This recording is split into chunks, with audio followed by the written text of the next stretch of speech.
Hello and welcome to the Fantasy Life Show, Week 9 Sunday Night Recap Edition. I'm your host, Ian Hartitz. It was a great day to be great, still is in fact, and it's a great day to break down all of the goodness, madness that went down in an ever-eventful NFL Sunday. Joining me, as always, it's the one, the only Fantasy Life Director of Analytics, Dontavian Wicks Truther, Dwain, The Rock McFarland. I'm sorry, Dwain, I had to. Oh, it's okay. I mean, look, believe me, I saw two more drops with my own eyes. One of them was, getting hit right as the ball got there. The other one a little behind him. It was a fastball in the rain, but yes, you would rather the guy catch the ball. Yeah. So fine. Like I can live with it, Hartitz. He did drop balls. Would have been a lot cooler if he caught it, that's for sure, Dwayne. But as you also noted, guess what? You got to be a pretty good wide receiver to drop that many balls in the first place. But enough of Wicks for now. I'm sure we'll get to him later. We are going through each and every game from Sunday, everybody, breaking down some of the biggest moments, the sheeshes, and probably most importantly, the utilization behind it all. So, Dwayne, let's kick things off with the Los Angeles Chargers taking down the Browns 27-10, covering with ease as 2-point favorites. The under cashed here at 42.5. And look, was a more balanced effort than we've seen, but more so because of game script than anything, Dwayne. Quentin Johnston back in action, Ladd McConkey doing his thing, and another week of Justin Herbert looking like one of the more productive passing quarterbacks in the NFL. Yeah, I mean, we saw Quentin Johnston really get going. It was his first game back, and he wasn't even really in a full-time role, Ian. I mean, he had a 71% route participation. I'm a little worried, like, could we see a rotation? Because you've got Josh Palmer here. You've got some other guys. Now, Ladd McConkey today, 94% route participation. Now, these are the early numbers, guys. This could change a little in the morning. But based on the data we have right now, that would be a season high for him. 27% target share today. To your point, Quentin Johnston had the bigger game, 22 fantasy points. Of course, when the other team leaves you uncovered for a long touchdown, that will really help your day. And then whenever you get to rake up, some big yards at the very end of the half, basically trying to set up a lateral and the team gives you the catch. That also helps. Not going to take it away. Still at a 19% target share. Quentin Johnston's a guy that we talked about being a waiver wire priority last week, was coming back from the injury. So he at least lived up to expectations from that standpoint. I think the big thing here, though, Ian, is really just what we've seen with Justin Herbert, over these last 3 games. I mean, we're finally seeing the Chargers passing attack overall click. He's had 349 yards, 279 yards, and then 282 yards in this one, despite the fact, to your point, that they did have a little bit more of a balanced game script. Also, to your point, it was some of it, a little bit more balanced attack, but a lot of it was due to the game script. So still, though, all wheels up. What are you thinking on Justin Herbert, though, rest of the way? I mean, because we have to upgrade him. We've kind of been holding off, like we don't know for sure. Now it's like, even if they decide to run the ball, like their passing game's looking so much more efficient, we're going to have to move him up. I just don't know how far. Humble brag, I think I was the highest fantasy life ranker this week. But even then, Dwayne, it was like QB 16 or 17. It wasn't like I was exactly forcing him to lineups either. So, at this point, you look at the next 4 weeks, we got the Titans who have, kind of fallen off, I think, a little bit in their past. Well, they've been injured. They were without Snead today. So we'll see what they look like next week. But yeah, we'll see what happens there. But man, after that, Bengals, Ravens, and then the Falcons, borderline QB1. Against the Ravens, he might be the QB1. Yeah.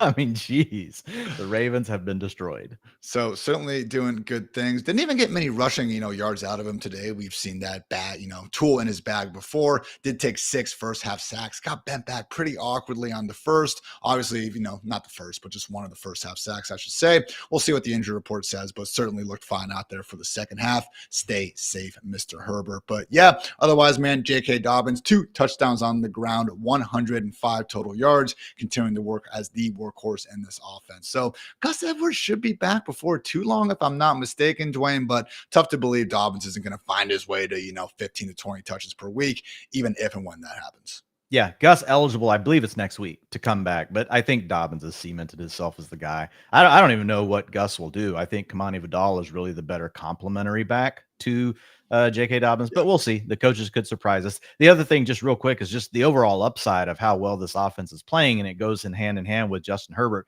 being able to stack up all these passing yards. Well, now defenses can't just stack the box for J.K. Dobbins, and you saw some efficiency today. You saw some nice long runs. He had a pretty nice long gainer in the passing game as well. So this is really good news for J.K. Dobbins. The teams can't just focus on him.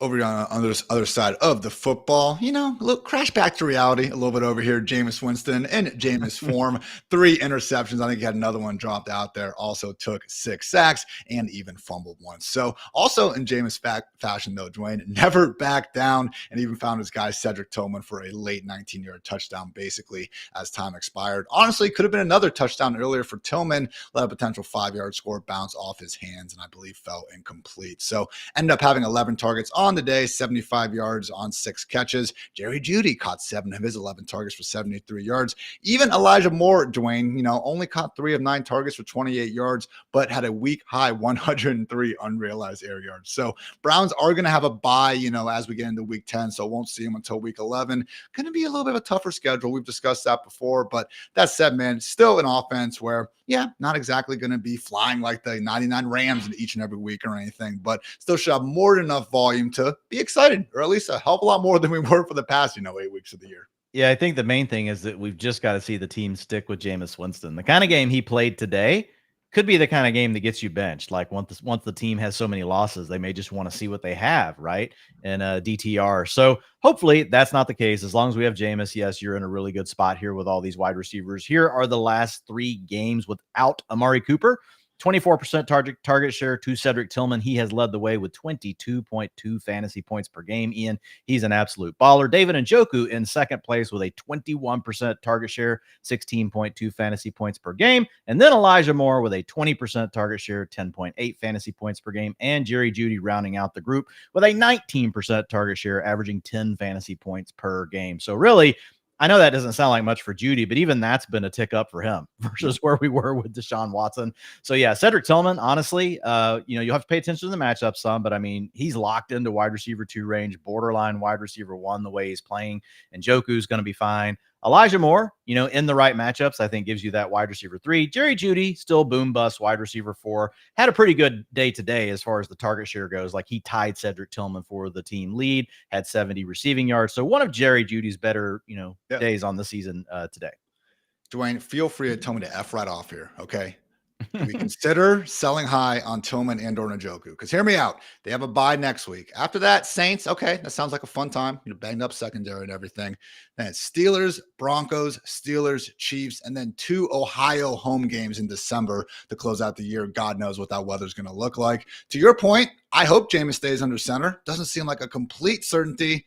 You know, we'll see what Trade Calc says, but man, if someone really wants to treat Cedric Tillman as this top 15 wide receiver he's been, would you be willing to look at offers? Yeah, I would definitely be willing because it is a tough stretch. Pittsburgh is a little bit of a fraud in the secondary. They're really good against the run, but the Denver matchup is definitely tough. You also have the bye week. What does concern me the most, man, is they bench Jameis. Because Jameis is going to do this again. He's going to have another game like this where he's going to throw 3 or 4 picks because it's like you said, he doesn't know any other way about him. No. And that's what makes these wide receivers special is he can get backed into a corner and he's still going to keep throwing the ball to his guys. He's going to have confidence in them, but will the coaches have confidence in him? So I think there's a decent risk that Jameis Winston does get benched at some point, you know, in the future of the season. And that is enough to want to go ahead and sell high on Cedric Tillman. I will say this, though. Make sure you sell high, guys. Yeah. Right? So, again, go check tradecalc.com or fantasytradecalc.com. Check out the tools that are out there. I'll probably look at it some more tomorrow in the utilization report. It's a really good question. Would be willing to sell, but don't just give him away. Last few questions I had, Dwain. Did we see just normal roles for Njoku and Jeudy despite coming into this one banged up? Yeah, it was pretty much the same across the board. I just clicked over to the rushing. So 1 sec. So I didn't know if we were going to talk Chubb, but yeah, Jeudy had 100% route participation today. Looking at David Njoku, he was 75% and Jordan Akins was 34%. So Cedric Tillman, 98%. And then Elijah Moore played the slot, 77%. So about what we would expect. Always get scared with those, you know, midweek downgrades on the injury report, but apparently just fine. Now to that rushing game, Dwain. Been tough sledding for Chubb coming back from injury. Hasn't had the easiest matchups either. Just 39 scoreless yards on 15 carries. Was also the return of Jerome Ford here, but hey, certainly didn't seem like Chubb lost his position as the clear number 1 running back here. Yeah, Jerome Ford took what we thought he would take, which was the passing down work. He had a 54% route participation, but he only handled 8% of the team's rushing attempts. So they did mostly all go to Nick Chubb. He had 63%. To your point, still tough sledding. He had 15 rushing attempts, was only able to come up with 4.5 fantasy points. So obviously not Nick Chubb back to being 100% Nick Chubb just yet. We'll see how that looks over the next few weeks. But man, talk about being worried about matchups. The Steelers do worry me against the run. Now, Tyrone Tracy got loose on him and looked really good. The Giants' offensive line, low-key, had a really good game, though, that week. So we'll see. But I think Chubb right now with a bye week and then 2 out of the next 3 games going up against, or 2 out of the next 4 games, I believe, against the Steelers, that's going to be pretty tough. I mean, honestly, probably cheating him almost like Javonte Williams as well, with like less pass down upside. Yeah. Yes, exactly. That's exactly right. You get the matchup against the Saints, who are banged up in week 11. You might be able to use him, but then Pittsburgh, Denver, Pittsburgh, and then Kansas City, the #1 rush defense against running backs. Yeah, Nick Chubb, if anybody's willing to give you anything for him right now, which they're probably not, like, I would be very willing to move him. Hope the dude proves us wrong and rushes for 200 yards a game down the stretch. JSN. Yeah, exactly. We all love Nick Chubb, but not looking great so far. Let's move on to the Falcons taking down the Cowboys 27-21. ATL covering as 3-point faves. The under did cash here at 52. So kicking things off with the Falcons, really efficient performance from the entire offense, honestly. Kirk Cousins only let 5 passes hit the ground. Meanwhile, 222 yards and 3 touchdowns through the air. 1 each to Drake London, Ray McLeod, and Darnell Mooney. Sadly, though, Dwain on the Drake London score, nice little contested catch fade in the corner of the end zone, came down hard on his hip and proceeded to miss the rest of the game. So what did we see out of this Falcons wide receiver room after London left in, what was it, honestly, halfway through the first quarter? Yeah. It was in the first quarter. I think it was 3 drives. 3 drives is what I charted. So Darnell Mooney, 38% target share. I mean, it was all about him. He had 19.8 fantasy points in the snaps after Drake London was gone. It was over 40%. So it mostly went to him. I don't know what was going on. I mean, it's going to all level out. You know, Kyle Pitts had a 4% target share today. That's not going to continue. He's going to be around 17-18%. Bijan was really the second, biggest winner in this. He had a 29% target share in this game. So I would expect to see, Darnell Mooney, I think, with all the injuries, Ian, you just talked about another one, Drake London. We'll see what's up with him. We got Chris Olave hurt. We got AJ Brown hurt. We got CD Lamb hurt at the end of this game. We've got so many more injuries at wide receiver. Darnell Mooney, dare I say, could be a wide receiver 1 if we don't have Drake London. Just by the nature, we have so many guys missing, but just on his own merit, man, the dude's a wide receiver 2 already. I mean, he's averaging 14.5 fantasy points on the season, even with Drake London. So, I mean, you give him some games without Drake London, you see this big target share. I think he definitely has wide receiver 1 upside. Happy Drake London was healthy enough after suffering the hip injury to at least do that headstand celebration that is now sweeping the nation. Amon-Ra St. Brown got one as well after the college kid got it done this weekend. So you mentioned Mooney, man, again, 88 yards and a touchdown on 9 targets today. Just seems like the perfect fit for Kirk Cousins specifically. The timing comebacks, the out routes. I'm not sure if Mooney would survive 5 weeks in the NFL 15 years ago, but you know what, Dwain? It's not 15 years ago. It's 2024, and he's making big things happen. You mentioned the Kyle Pitts stud. I think we had 4 straight games with 65 plus receiving yards. So unfortunate, everyone, but I am with Dwain here. Should be bigger and better days ahead, particularly if we are going to see London sideline ahead of next week's matchup with that banged up Saints secondary. Otherwise, just another pretty damn good game for Bijan Robinson. Dwain, 86 yards on the ground, 59 yards receiving, even forced 8 missed tackles on his 19 carries. That was tied with Joe Mixon and Breece Hall for the week high mark. Only saw 6 carries for 18 yards by Tyler Algier. Did bang in a late touchdown. Was this more of a workhorse role than usual for Bijan, Dwain? Because usually, you see the Falcons up multiple scores in the second half. Would have expected more Algier down the stretch. I can't explain to you the Falcons' utilization, to be honest. Like, it bounces. Go look at it. Every other week, Bijan has a game like this. And then the next game, it's Tyler Algier getting 30-40% of the work. I have not been able to piece it together. And even if we did, it probably wouldn't be something that we could predict is going to happen in the next game. So look, you like Bijan. If you've got him, he's a running back 1. You're playing him every week. He gave you 21.5 fantasy points today. Tyler Algier is a very risky play, but he is one of the best, handcuffs in the NFL right now. This offense is really playing well. Kirk Cousins, I think Kirk Cousins has been looking, I know he's had a dud like 2 or 3 weeks ago, but I think he just continues to look better and better and better. Now, we need to get Drake London back. Like, that really hurts this offense if they don't have Drake London. But I think the Falcons are heating up, man, and they could make some noise. They could make a run for the playoffs. Cousins has 2 4-touchdown performances, and then today's 3-touchdown game, and 3 of his last 5 games. So certainly playing some very good ball out there. Bijan too. So shout out to the 6-3 ATL Falcons. Over with the Cowboys, Dwain really saw this team, fall off a cliff as if it wasn't already free falling after Dak Prescott suffered that third quarter hamstring injury that took him right out of the game. He said in the post game, "I felt a pull. That's something I never felt. It was tough to walk on it at that point." Jerry Jones did confirm the Cowboys are in fact concerned about it. So, this year, 2024, even just like kind of post devastating ankle break, Dak Prescott obviously doesn't move around as much as he used to beforehand. I would think, Dwain, that the quarterback has a better chance of playing through a hamstring injury. But as you and me, remind our viewers each and every week, we are not doctors. That said, at a minimum, man, seems like this could be an issue that impacts Dak ahead of Week 10's matchup with the Eagles. If Dak is going to be either severely limited or just straight up out, can we trust anyone in this offense? I mean, you're going to play CeeDee Lamb if you haven't, but that's it. Yeah. I mean, that's it. If you got CeeDee Lamb and it's assuming he's healthy, he's probably we're assuming he's pretty questionable right now. He's going to get an MRI. Yeah, undergoing MRI for the right AC joint. My God, man, it seemed like every catch he made, he was banged up. Yeah. CD was struggling to get to pull himself off the turf today, and he took some big hits. So yeah, you're going to start CeeDee Lamb if you've got him. Outside of that, you're not touching anything. I will say, in the game where we had Zeke, out for disciplinary reasons, didn't travel with the team. We saw Rico Dowdle in his largest role of the season, 72% of the snaps. He had 57% rush share, 64% route participation. He gave you 21.7 fantasy points. So if the Cowboys would ever just decide to give this workload to one guy, we could be fine, guys. Like, their offense is good enough. Look, their offense has not been what we want it to be, but it's been good enough to support 15, 16, 17 fantasy points per week. So if we get a situation where maybe Zeke has really ticked the team off and they decide, well, hey, Rico did pretty good when we gave him his opportunities, that would be nice. We'll see. If we have no clue if that's going to happen. We'll have to wait and see what goes on next week. And if Dak's not out there and you got Cooper Rush and you got a banged up CeeDee Lamb, that will also hurt the run game.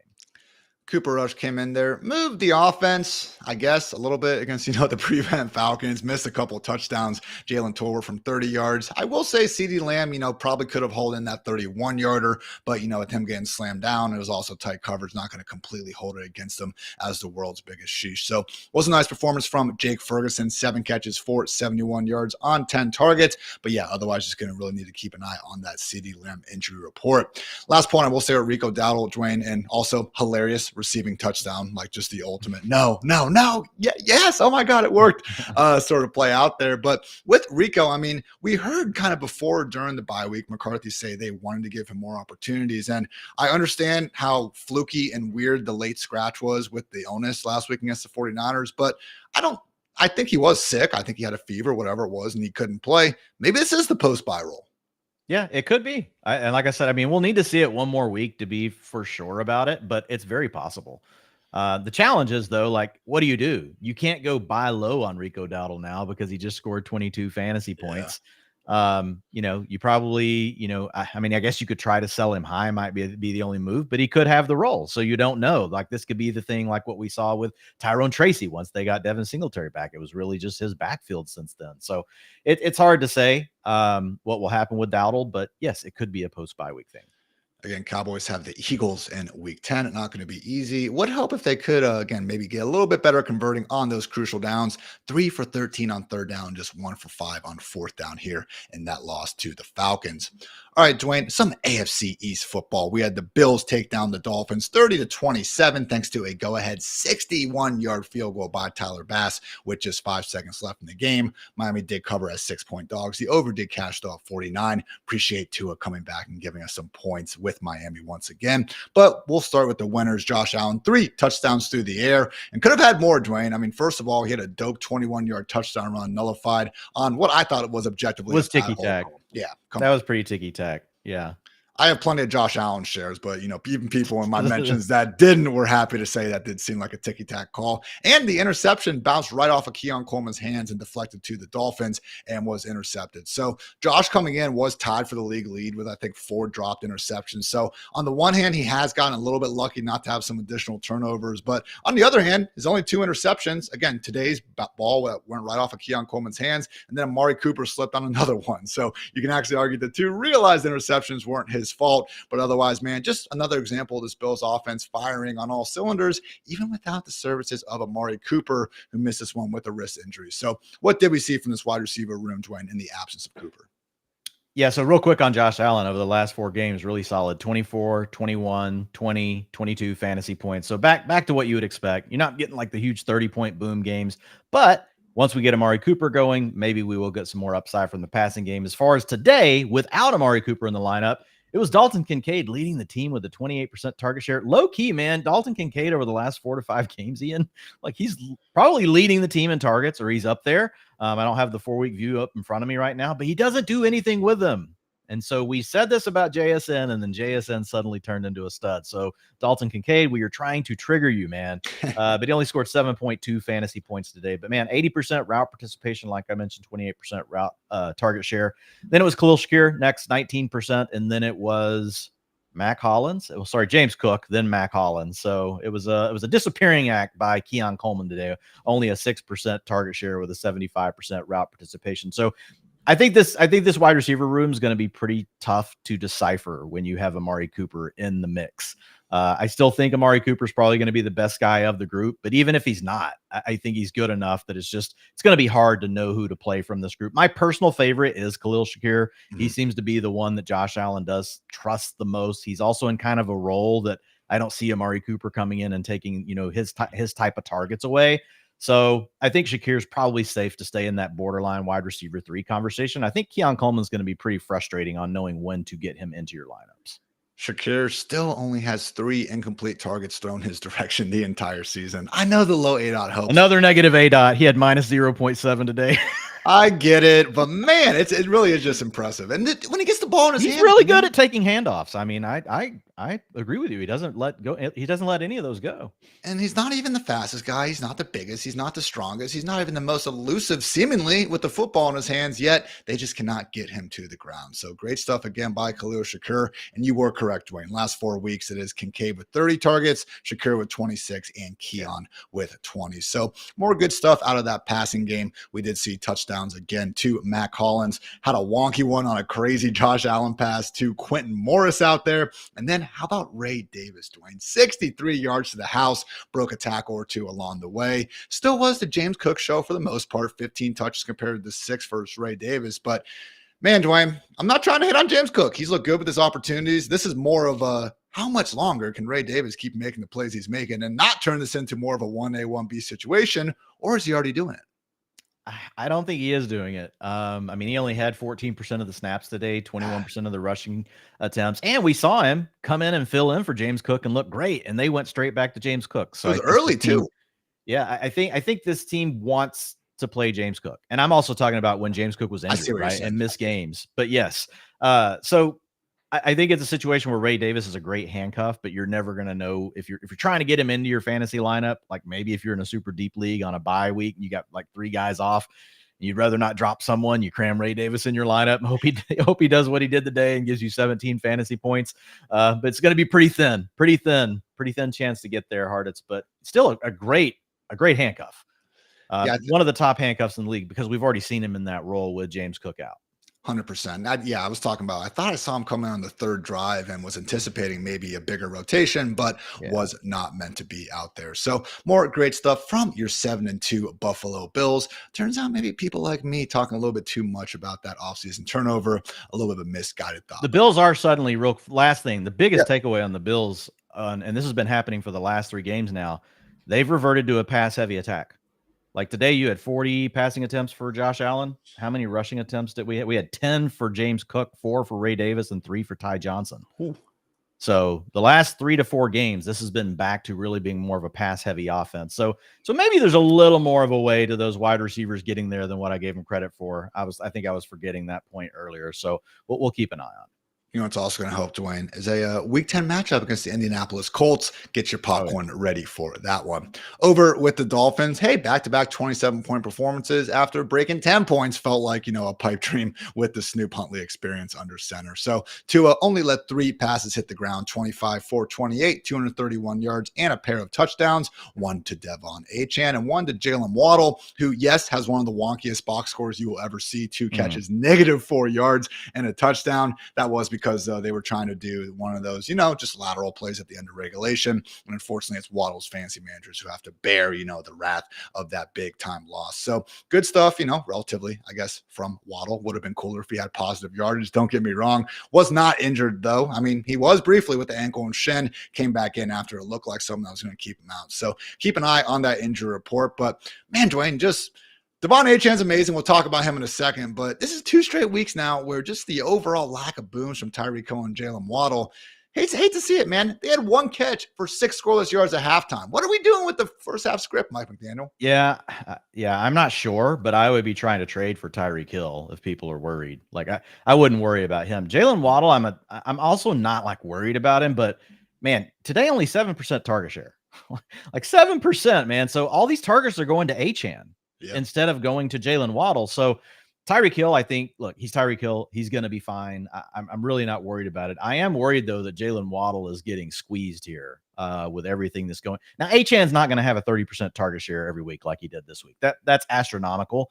But also, man, Jonnu Smith playing in this new role. I mean, today he had 83% route participation. So that's 3 weeks since the bye. He's clearly been the lead tight end 1 for the team. He's out there on passing down. So he's also, he's a target that Waddle hasn't had to deal with, even though he's had to deal with Tyreek Hill. They haven't really had a pass catching tight end. And I think that the presence of Achan and then the presence of Jonnu Smith is really a big risk for Waddle. And it is hurting Tyreek Hill.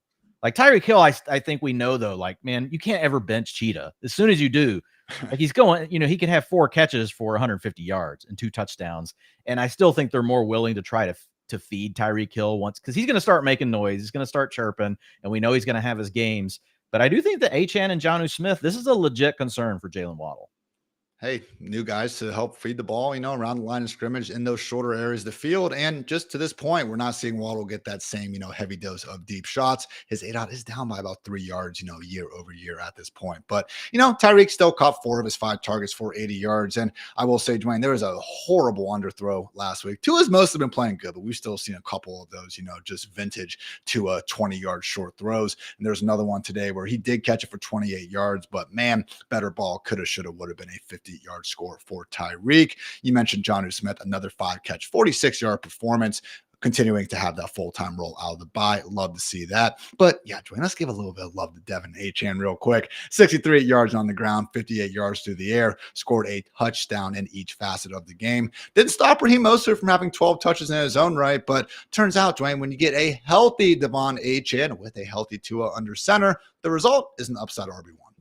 Yeah, so over the last 2 games with Tua back, and we've had Achan and Mostert both healthy, 29.4 fantasy points per game for Achan, so you're feeling pretty good about that. He gave you 32 today in a PPR, 63% of the snaps, so he is the lead back, 40% of the rushing attempts. So that's where he continues to share with Raheem Mostert, who's getting pretty much the other half of that. We still have Jalen Wright working in a little bit. Guy's still a great stash play. If something happens to either one of these guys, Jalen Wright is going to be a guy you want on your fantasy roster. He looks 70% so out there, Dwayne. Dude, I know. 70% route participation. That's the key here for Achan. Like we just talked about it. That's what's hurting Waddle. So 25% target share over these last 2 games. Like he's not going to keep a 25% target share, but he is the lead back on passing downs, Ian. I won't be surprised if he's at 20%. Like I could see him being at 20% the rest of the way. And if you give Achan a 20% target share and give him 40% of the rushing attempts in this offense with Tua healthy, dude, he's a running back 1 with running back 1, the number 1 running back 1 overall upside. Like that's totally in his range of outcomes. What he's doing right now is not a fluke. We've now seen it for 2 separate years. This dude's just a straight up baller. You give him these kind of opportunities in a healthy offense, he's going to score you a ton of fantasy points. Matchups have been nice since the bye. I'm not saying those don't matter, but again, I really think it's more so, man, just getting healthier from that high ankle sprain he suffered in week 1. Because you look at it before the bye, and he was only averaging, Dwayne, the man who set the freaking NFL record for yards per carry was at just 3.27 yards per carry. Before this game, which he averaged a nice 5.3, he was at 6.96 since the bye. So good stuff from Achan and good stuff overall from this Dolphins team. I know they're only 2-6, but at least we are scoring some points. Should be more on the way in week 10 against a Rams defense that, as we've seen, can certainly be had by some of the better offenses out there. The Bengals took down the Raiders 41-24, Cincy covering with ease as 8-point favorites. The over cashed here at 45. So Joe Burrow, Dwayne, not 1, not 2, not 3, not 4, 5 touchdowns through the air, despite not having T. Higgins due to a quad injury, and despite not having Jermaine Burton because apparently he didn't feel like showing up to Saturday walkthrough. So, fun fact, we were having a little discussion before one of our shows last week, and I said Jermaine Burton's really good at football. They should get him a pillow in meetings if he feels like sleeping there. You, like a adult, like a mature adult you all are, Dwain, said you can't do that. You need to get this guy, his head screwed on straight. There's certain things need to do to be an NFL football player, and he couldn't even make it to Sunday. So credit to you, my friend. I still like to see Jermaine Burton go out there. We don't want that for Jermaine Burton. Right. Like, to be honest, when we were talking about it, like, we hope that he can get his head on straight. But this is a guy that's had problems throughout his career, like going back to college. Like, he played on multiple teams because he was, I think, difficult to coach. Very talented player. He can obviously do it on the field. If you look at the programs he was recruited to in college, I mean, it's not like he was, getting, recruited to my college, North Texas, Ian. Like, this guy went to the massive programs. What was it? Georgia and then Alabama. Like, so we know he can ball. And NFL teams saw it. They were willing to spend a 3rd round pick on him, but he might have been a low end 1st round pick. Like, if he had a better off the field record. And now it's just sad to see it carrying over to his pro career. Hopefully he will snap out of it sooner rather than later, because, man, Jermaine Burton, you only get this opportunity once. We would love to see you balling out. But you know who is balling out, Ian? Who? Mike Gesicki. It is Mike Gesicki. You would think in a game where Joe Burrow threw for 5 touchdowns, Jamar Chase probably had like 3. No, he didn't. He had 0 receiving touchdowns. Mike Gesicki, man, in games without T. Higgins this year, we now have 4 of those, averaging 15.1 fantasy points per game. And that's despite not really having a full-time role, only a 51% route participation. But you know how you offset a 51% route participation? A 31% targets per route run. When this man is on the field, Joe Burrow loves him. He has a 20% target share in those 4 games, 25% air yard share. That's really strong for a tight end. So if we get another game where we don't have T. Higgins, and we do have Mike Gesicki out there, Ian, he offers high-end tight end 1 upside. I think you're ranking him as a mid-range tight end 1 in any games moving forward without T. Higgins.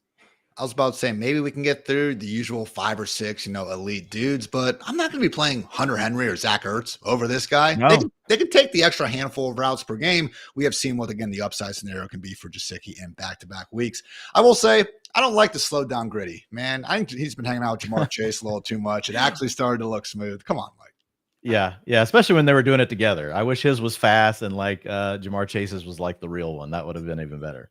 Amen to that. As you mentioned, no touchdowns for Chase. Still had a team high 11 targets, though, and they were even trying to feed him at the end. Nearly did catch a short fade, just got knocked away at the last second. So also touchdowns to Drew Sample and Andre Yoshivas, and also Dwain, new workhorse RB1 Chase Brown. Apologies to anyone that listened to our Friday Injury Report podcast. We try to get you going with everything we know at that time. That said, in Friday's practice, which was obviously released later, Zach Moss got downgraded to a DNP, was not even listed going into it with a neck injury and did not play.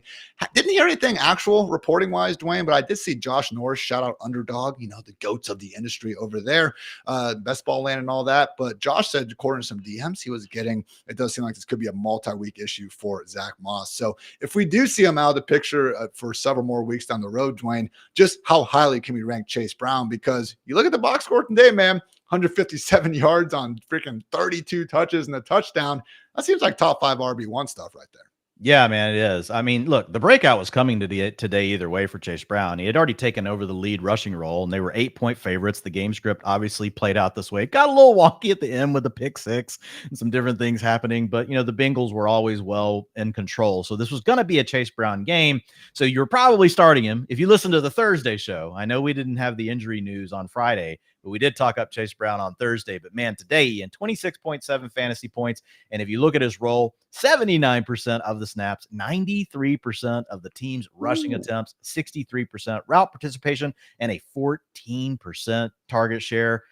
That's an absolute beast. And here's the thing. Even once you get Zach Moss back, you've now seen what Chase Brown can do. You've now seen him actually handle the passing down work. They didn't give that work to Travion Williams. They gave it to Chase Brown. So I think it's hard to lose your role just due to an injury, but let's be honest, the role was already slipping away from Zach Moss. So I think this does open the door and he's not going to get 93% of the rushing attempts, guys. Like no back can handle that. You'll end up getting hurt. But I mean, he still might be like 70% now, and he might be like a 55% route participation guy, even when you get Zach Moss back. He's just the more explosive player, man. I mean, he can turn any touch into a touchdown. So I'm very interested to see what happens whenever Zach Moss gets back. But until he is, Ian, yes, you have I think you just call it. You got a running back one in Chase Brown until Zach Moss is back in the lineup.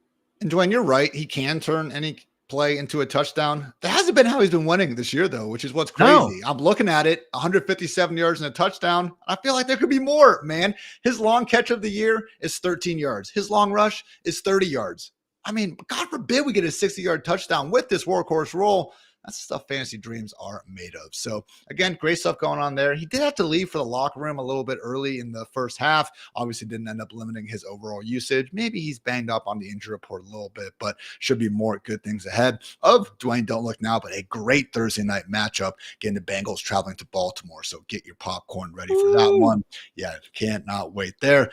Meanwhile, the Raiders are going to be on bye, and thank goodness, man. I'm tired of watching this team play football. Gardner Minshew got benched in the fourth quarter for Desmond Ridder, down 21 points. They each lost a fumble. Luckily, Ridder at least managed to throw Brock Bowers a touchdown, but I just don't get Dwayne. Devontae Adams is gone, and we literally got a lucky garbage time. Not lucky. He had to go score the touchdown and everything, but we were very close to Brock Bowers finishing this game with about 7 targets and, 20 yards. How does that happen, man? Because you watch the guy out there and no one can guard him. Yeah, I mean, look, games just go this way sometimes. And the way it happens is what you mentioned. It's the quarterbacks, man. Yeah. It's been our main concern with the Raiders all along. It's how the quarterbacks play. So, look, what we can say about this offense is since Devontae Adams is gone, it's all about Brock Bowers and Jacoby Myers. Now, what the quarterback's going to do each week and can they support really anything? I can't tell you that for sure. Jacoby Myers gave you 18.5 fantasy points today. Brock Bowers, to your point, it came through late with 15.5 fantasy points. So, look, I think Jacoby Myers has a wide receiver 2 skill set. I think he could be a wide receiver 2 in a good offense. I think Brock Bowers is the tight end 1 in all of fantasy football if he has a good quarterback.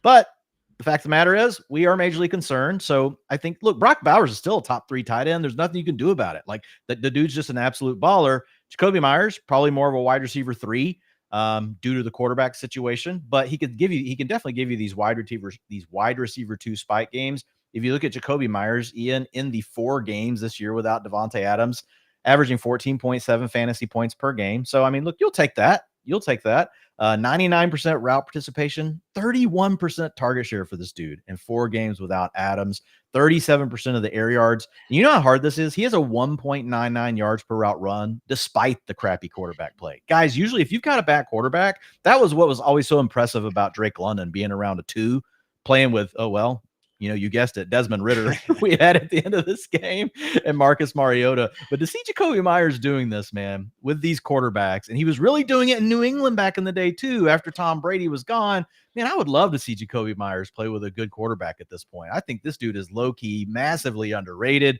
but he's stuck with probably a bad quarterback situation the rest of the year, so he's a wide receiver 3.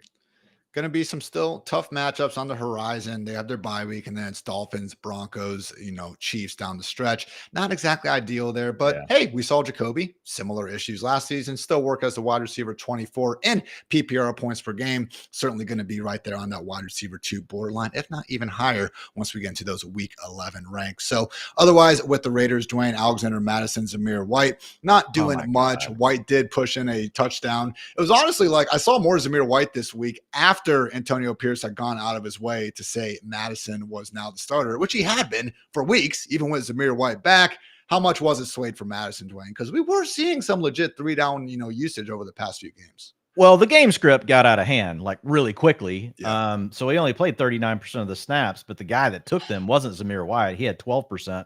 49% went to Amir Abdullah because, he's their 2-minute offense back. He's the guy that's going to get out there in the obvious passing downs. Didn't do anything really for you from a fantasy standpoint. You got 3.6 points from Alexander Madison today. You got Zamir White with 7 thanks to the touchdown.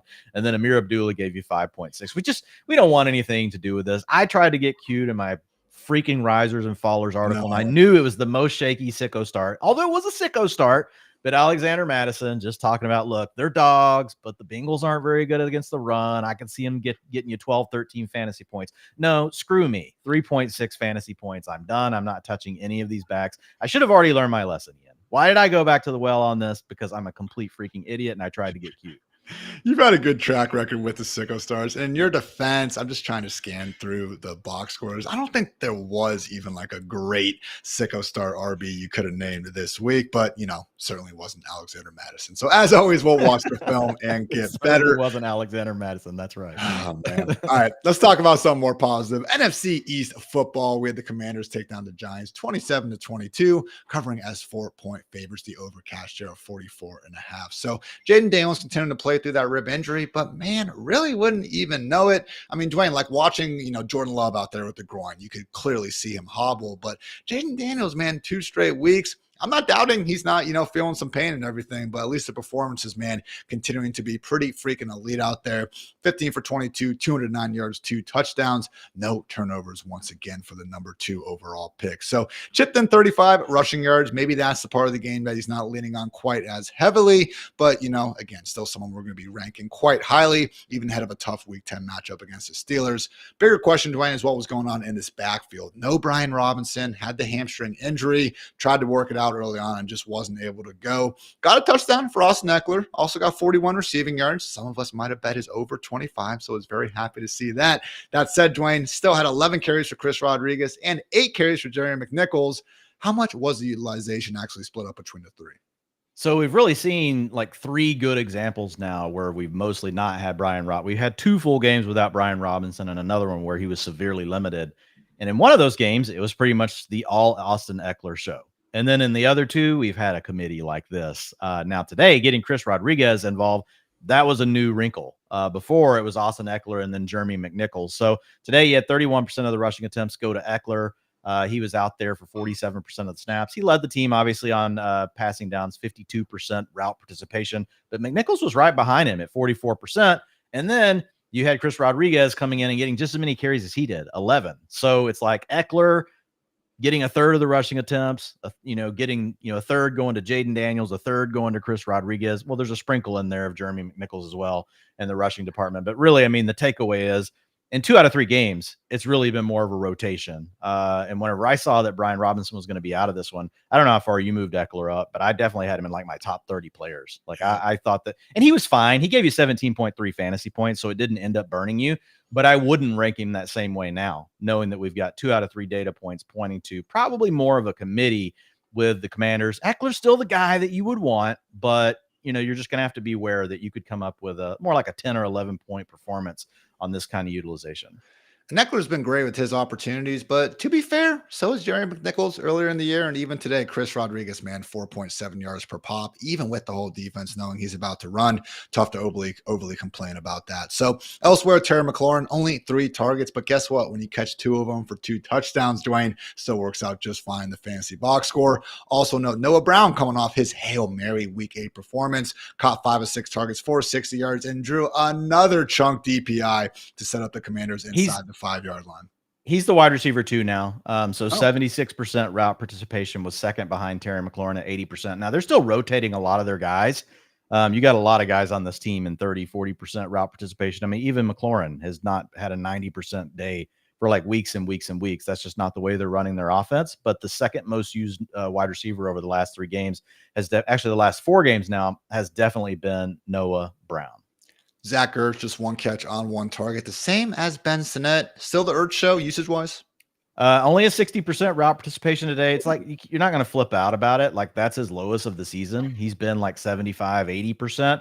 So we'll see what happens with it. And who knows? Like sometimes there's little injuries and things we don't know about in the games, like because they don't like pull up in an obvious way to where then they're like they see him on the sideline and know that they're hurt. So who knows what happened with Ertz today? I don't think we have anything we can really react to. But it was Ben Sinnett getting out there with a 24% route participation. But then there's John Bates at 28%. So they used all 3 of the tight ends today. Next up, we have the New York Football Giants. And Dwain, let's remember, they get the Panthers in Germany next week. So I know we don't always have the highest of expectations for this Daniel Jones-led offense, but when you add that Panthers defense to the equation, more good things than bad should be happening. But with some credit to Daniel Jones, scored his first touchdown in MetLife in 672 days. What a freaking ridiculous stat that is. And also wasn't done there, scored 3 on the day. Passing touchdowns to Theo Johnson on a really nice throw down the seam. Daniel Jones from a clean pocket, man. I know this is the case for most NFL quarterbacks, but you do see the reasons why he's been, as rich as he is. Also, Chris Manhurst had a short touchdown. But the real highlight, man, was this read option where Daniel Jones truck sticks the corner and then throws a stiff arm in for good measure. I knew my dude Vanilla Vic could go out there and run away from some guys, but that was some true physicality. Love to see it from Daniel Jones. So they lose a fumble. Wasn't a perfect performance, but again, kept them close and put up more points than at least we've seen over these past 3 weeks. So are we shooting them up the ranks? No, but hey, if you are in some bye week trouble, Dwain, Daniel Jones as a streamer against that Panthers defense, not the worst idea I've ever heard. That said, the big story here is Tyrone Tracy coming back from that concussion, wasn't able to get a lot going, 17 touches out there, 69 nice scoreless yards. Was he still the workhorse back though ahead of Devin Singletary? Yeah, he had 52% of the rushing attempts today, but he still led the team clearly in snaps. I think the big picture that you want to look at with Tyrone Tracy is we've got 3 games now where Devin Singletary has been back. And in those 3 games, he's averaged 12.3 fantasy points. He obviously had kind of 2 not so good games, 1 boom game, which came against the Steelers when people probably least expected it. He looked really good in that game. But man, 65% of the snaps in these 3 games, 57% of the rushing attempts over that period, 51% route participation, and 8% target share. So that's locked into a running back 2 role. And he's going to give you running back 1 booms. If you have a really bad game, he's still going to give you 11, 12 fantasy points like what he gave you today. Malik Neighbors, a bit of a, dud for him. Still had 9 catches for 59 yards, team high 11 targets. Just not going to overly worry about it, Dwain. Again, if you want to rank him as the wide receiver 5 or the wide receiver 11, go right ahead. Guess what? You're starting him in lineups of all shapes and sizes regardless. I think the better question would be Wan'Dale Robinson, someone who I think coming into this game was still like tied for 3rd in the entire NFL in targets. Only had 4 today, caught 3 of them for 10 yards, should have had a 3-yard touchdown. Again, we're pretty fair about these just because we want fantasy points. I'm able to tell, what is and what isn't a penalty most of the time. This was a BS OPI flag on Darius Slayton, who just seemed to run into the end zone. Not sure how they called a pick on that, but Wan'Dale, Dwain, we have seen Darius Slayton starting to barge his way into this wide receiver, just not rotation, but I guess the target earning, matter of it a bit more in recent weeks. Now Slayton is being evaluated for concussion, so I guess that could change things, but is Scamdale Robinson, the days of him being this kind of top 36 wide receiver for us, maybe nearing an end? Yeah, I think most of our rankers, we've had him like in wide receiver 4 territory in recent weeks anyway. But it's really been more Theo Johnson, not so much Darius Slayton. Slayton, since Malik Neighbors has been back, target shares have been down. Obviously, he came through with some big plays last week that made him okay in your fantasy box score. But really, the targets have come down since the return of Malik Neighbors. But Theo Johnson has been the guy that's really come up. Last week, he had a good game, and today he had a 23% target share. He was 2nd behind Malik Neighbors, and he's getting those same type of targets a little deeper down the field than what you're getting with Wan'Dale Robinson, but working the interior of the defense. So if Theo Johnson becomes a thing down the stretch, that's definitely going to hurt Wan'Dale, because really the thesis, Ian, has been, okay, we know Malik Neighbors is always getting his, but there's really no one else. And then it was Wan'Dale. But now we are spreading around. Theo Johnson's become a thing. To your point, Darius Slayton can have a game here or there. So yeah, Wan'Dale Robinson's a guy that you really don't want in your fantasy lineups. So I haven't done my schedule, kind of, strength of schedule analysis for the playoff weeks just yet, but my God, Dwain, Theo Johnson the rest of the way. They got the Panthers in week 10, and honestly, just the whole passing game. We've talked about this. Tight ends, wide receivers might as well just kind of combine their sort of schedule analysis. Panthers next week, then a bye. And then closing out the year, Buccaneers, Cowboys, Saints, Ravens, Falcons, and the Colts. Come on, Malik Neighbors. Come on. Probably can't get better than that. That's pretty juicy. Those are all potential boom games. Well, hey, what I heard right there is Malik Neighbors wide receiver 1 rest of season. That's what I heard. I heard maybe Drew Lock gets a chance. Nah, I shouldn't be saying that. Daniel Jones played good today, and let's face it, he probably will be a better option than Drew Lock. I'll deny I ever said that if anyone tries to hold it against me. So think that about wraps up that game. Let's get to those Carolina Panthers. 2nd win of the season, Dwain. They took down the New Orleans Saints 23-22. Carolina obviously covering. They finished as 7-point dogs at the time of kickoff, and the over at 43.5 did manage to cash. So Bryce Young has come in over these last 2 weeks, man, not completely shot the offense in the foot. Now Dave Canales still said they were not ready to name him as their week 10 starter, but especially that Broncos game, man, some of the throws I saw him make kind of after going back and watching it. Let's face it, going back and watching Jalen Coker film more than anything, but still saw some nice balls from Bryce Young. And again, bar wasn't high after what he did from his rookie year and the first 2 weeks of this year, but perhaps giving some hope to those, sad dynasty teams out there that still are holding on to Bryce Young. Not expecting him to be someone that we can fire up in fantasy with any level of confidence, but maybe, Dwain, we can get excited about these wide receivers. Xavier Legette, despite missing a little bit of time with a hand or wrist injury, did manage to get 33 yards and a touchdown on 6 targets. Sad day for my fellow Cokeheads out there, just 36 yards on 3 targets for Coker. But going up against the Giants next week, Dwain, you willing to put, a little bit of confidence here on the wide receivers, or still a situation that we should probably just stay away from if possible? Well, we're going to have Adam Thielen back. And so like he just kind of mixes everything up. We don't know what's going to happen. Really, Coker's been running a lot of the Adam Thielen routes. So if Thielen came back and took back that slot role, what happens? How do they split up those other? Because right now they've been really giving David Moore had a 93% route participation. He's the guy that they're just basically letting run the vertical stuff, right, and run the defense off. And that's not really what Jalen Coker does. So I think it's really TBD right now on Jalen Coker. I went back and watched the Cokeheads film as well. There was particularly one route last weekend that really caught my attention. You probably saw it from the slot, and he dekes inside. He gets back to the outside position. He gives one more little head nod, totally shakes the defender, and he's wide open on the out route, and he and Bryce Young had perfect timing. It'll be interesting to see what the film looks like today. But, man, only a 59% route participation. So in a game where they were able to keep it closer and they weren't trailing, having to try to just come back the whole time, it was a scenario where they used more of the multi-tight end stuff, even though you had Tommy Tremble out of the game. You had Felipe Franks also not available for this game. So they were really banged up, and that led to Jatavion Sanders really being the next best guy after Xavier Legette. He had a 21% target share, 69% route participation. If I know you didn't start Jatavion Sanders in your fantasy league, unless, well, maybe in your 32 teamer, Ian, you might have had to. Come on, but he gave you 12 points for us.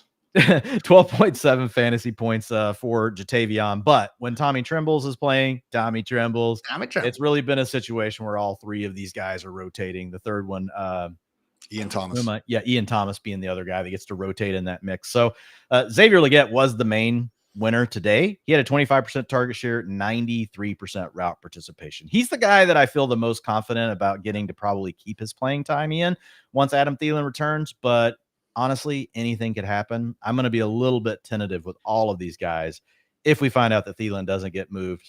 For some reason, I feel like they think they're going to trade Thielen, but I don't think it's happening. Let's be clear. I like Jalen Coker, the player. I love the Cokeheads fan base thing. It's amazing. Going on. Yeah. Okay, it's amazing. It's but fun. on a scale of like offseason, like Rashid Shaheed being someone I actively do want to draft and also just really like kind of getting hyped about, to Greg Dortch, someone who, let's face it, made a bit more of a meme about the whole situation than anything. I do think Coker is a little bit more on the Dortch side of things. I mean, he gave you a 2.12 yards per route run with Bryce Young under center. So like he was doing his thing, but he just didn't have the same role this weekend. Didn't have as many routes. Chuba Hubbard was the star of the day for the Panthers. We should have benched Kyle Pitts, Ian. It was tight end premium, man. We had one lineup, guys, where we were torn between Pitts and Chuba. We're like, we know Chuba hasn't scored, but man, this role is still massive. But it was tight end premium, so we stuck with Kyle Pitts. Was that on Quack too? That was a massive mistake. Was that on the Quack team? Yeah. Really Really good team. It's okay. Really good teams. You got to make tough lineup calls. America loves to come back. We'll watch the film and get better. With Chuba, Dwain, 15 carries, 72 yards, and a pair of touchdowns. Didn't get anything going receiving. Did break 7 tackles, though, on the ground. Once again, proving to be a good football player. Had a report from Jordan Schultz, doing great work this entire season, really. That Chuba and then even J.C. Horn, not exactly guys that are, on the trade market for whatever that is worth. So apparently not a fire sale for Carolina, which is relevant because apparently the long-awaited return of Jonathan Brooks is set to happen in week 10. So, hey, man, that's going to be against a Giants defense that we have seen really be had by opposing rushing attacks in recent weeks. Are you still going to be confident starting Chuba Hubbard knowing that Brooks is back? And at this point, again, can we even expect to see Brooks inside that maybe top 24, or is Chuba just playing too well? Yeah, I think we have to move Chuba down. And the answer is we don't know.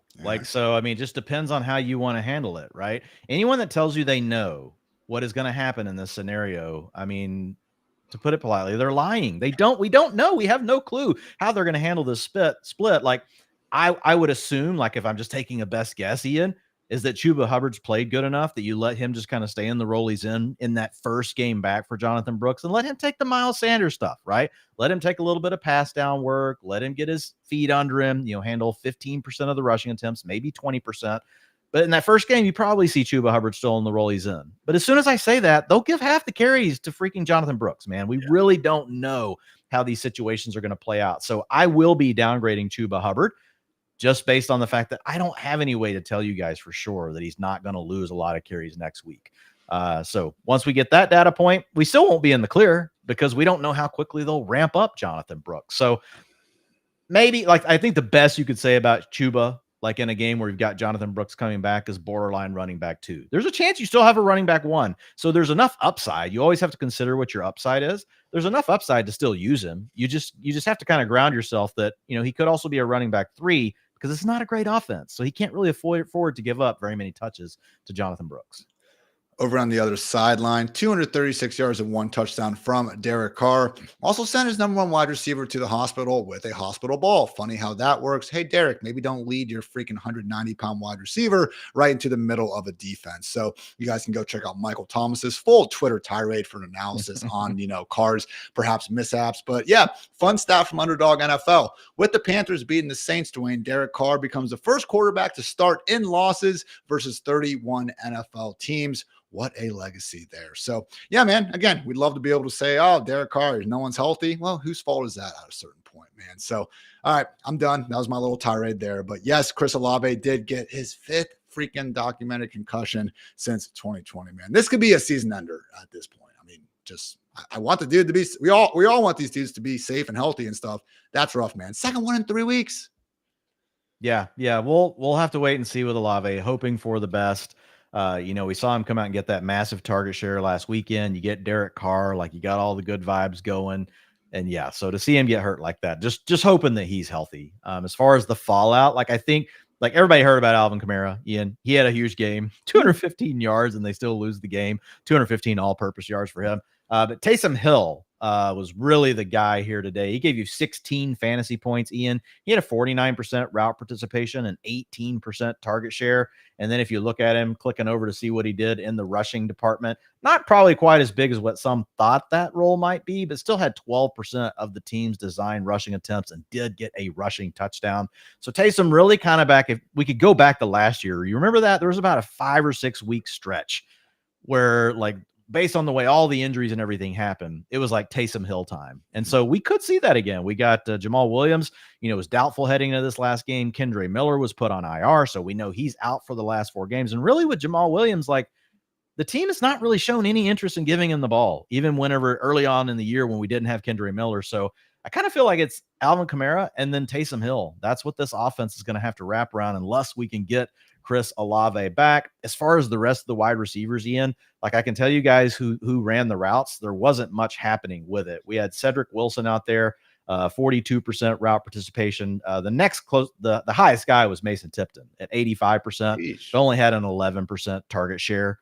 Tipton, now we've seen for multiple weeks, is not shown to be a high-end target earner yet, but he does look like the guy getting the most routes. Bub Means also placed on IR last week ahead of this game. So we won't have him. So, I mean, there's a chance like Tipton stays in this role. I just don't know that it's going to be worth very much, Ian. And then you just got a bunch of guys behind that. Juwan Johnson was at 73% today. You had Marquez Valdez-Scantling at 52%. They just signed him 2 weeks ago. Then you had Cedric Wilson, who was also playing through an injury and got dinged up a little bit in this game. He was at 42%. So it's kind of a mess, pretty much a mess. I don't really want to mess with probably any of this other than Taysom Hill. So how much do we want to mess with Taysom Hill, Dwain? I'm looking at our consensus ranks ahead of this week. Coming in tight end 8, tight end 9, tight end 10. We had Laporta. That's the range. And Dalton Kincaid. Would you like him ahead of those guys? Like, I think that's the range. I think you're putting him potentially at a mid-range tight end 1. I haven't looked at the matchups yet over these next few weeks, but yeah, Falcons are fine. So if it's a neutral or a good matchup, especially on the ground, I think that's the main thing you're looking for, is if you can get into a game where the Saints have an opportunity to score some touchdowns and he can punch one of those touchdowns in. That's really where the biggest value comes from. You're not expecting him to suddenly turn into this super high value target as a receiver, but it's enough that when you put them together, if he gives you 30 rushing yards and a touchdown and then 30 receiving yards and potentially throws a touchdown or catches, that's the thing. He can give you a touchdown in 3 different ways. So he just has those outs.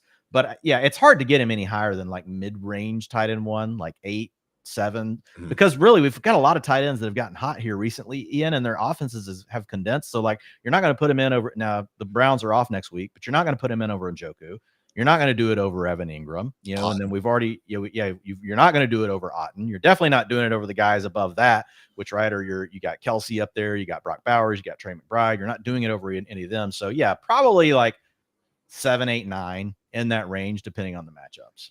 Even Kyle Pitts, if Drake London's going to be out, you would like to think that he gets some feature. Yeah, I'm going Pitts if London's out. I'm with you. So Taysom Hill, Alvin Kamara. Otherwise, yeah. Sorry, Saints fans. 7 in a row after that hot start. Ooh, keep that Cooter Doodle fam in your prayers. Ravens took down the Broncos 48-10, covering with ease as 9-point faves, and even getting that over to cash at 46.5.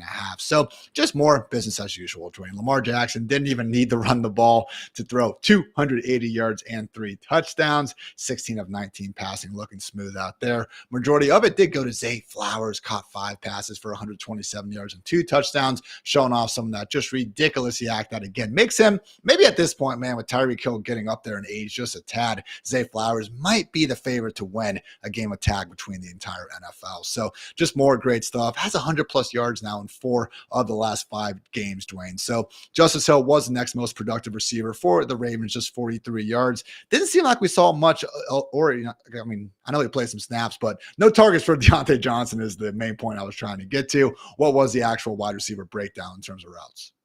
Yeah, I mean, Johnson only played 27% of the routes, so there's not a takeaway. It's Zay Flowers right now. I do think Deontay becomes the wide receiver too. So there's nothing else really going on here. Mark Andrews, who we saw got to a 70% last week in route participation, back to 50%, only gave you 3.6 fantasy points. So just a maddening guy. So you're playing Zay Flowers until we find out that Deontay Johnson's in a big enough role that we can also use him. And I do think he's going to be usable, Ian. And man, it's because of freaking Lamar Jackson. Here are the man's passing yards over the last 5 games: 348, 323, 281, 289, 280. 280 against the freaking Broncos, man. This dude is absolutely on fire. This offense is the best offense in the NFL. And now you're going to get to add Deontay Johnson to it. I mean, dude, it's not fair. Now they need it because their defense is absolutely freaking terrible against the pass. I mean, I cannot believe how bad the Ravens are. This is essentially like they've taken over the mantle from what we used to talk about with the Commanders. Here are the fantasy points by the top pass catcher for the week against the Ravens every week this year. Xavier Worthy, his one big game, 21 points. Week 1 was against the Ravens. Now he did score on a rushing play that game, but 26 fantasy points to Devontae Adams with a crappy quarterback in week 2. Jake Ferguson 16, Khalil Shakir 10, but then Jamar Chase lit him up for 41. T. Higgins got 29 in the same game. Terry McLaurin got him for 23. K. Otten got him for 18 with Mike Evans hurt. You got Cedric Tillman dropping 29 on this crew, and today Cortland Sutton goes off for 23 fantasy points. So we are into that must-start territory. Whoever it is that you have that's playing against the Ravens, if they are a wide receiver or a tight end that has any competence, like, you've got to start them against this group. Going to be the Jamar Chase encore on Thursday night. So again, can't wait for that one. So Lamar, man, again, not just Dwayne, 280 yards, a picture perfect 158.3 passer rating. Great stuff there. Also, shout out to King Henry, had 106 yards and 2 touchdowns on the ground. Already over 1,000, has 13 touchdowns. Now, the 10th player in NFL history with 100+ career rushing touchdowns. He scored in each and every game this season. And with Kyren Williams failing to score today, now has the longest streak of touchdowns in the NFL with 10 straight regular season games. So great stuff from there. Otherwise, yeah, it was Cortland Sutton's day on the other sideline. Dwayne ended up going for 122 yards on those 10 targets. Got stopped at the 1-yard line again at the end of the game. That's back-to-back weeks now where he could have had an even bigger box score, but he did manage to throw a touchdown, Dwayne, to Bo Nix from 2 yards out. Nice catch by the rookie quarterback. Sadly, though, that was the highlight of the day for Bo Nix. So, yeah, it was a situation where talk last week in the Sheesh Report about all the kind of missed opportunities that the receivers had. In this one, it really was the other way around. So Troy Franklin for a potential 34-yard touchdown, overthrown. Little Jordan Humphrey for a potential 1-yard touchdown, overthrown. They did get the touchdown the next play, though. Cortland Sutton, though, also, Dwayne, had a 14-yard touchdown on a 4th down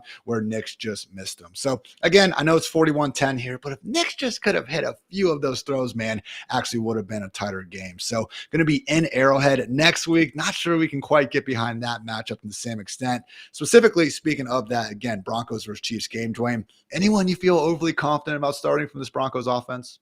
I mean, Cortland Sutton's really the only guy I think you can use. Javonte Williams, like depending on what your bye week situation and all that looks like, it's a very tough matchup. The Chiefs are the toughest matchup against running backs. So it's going to be a struggle bus, I think, across the board for this offense. But if I was starting anyone, it would be these two. And no, Audric Estime did not have a larger workload. He had his same 17% snap share that he's, or 17% rush share that he's had for like the last 4 games. And he didn't even have a touch in the first 3 quarters. He's lucky he got that snap share in the fourth, because Lord knows wasn't out there very often before that. So I think that is about it. But yeah, otherwise just, shout out again to another 100+ yard effort from Cortland Sutton. Come a long way since that, what was it, week 7 goose egg. That always hurts especially bad when it happens in prime time.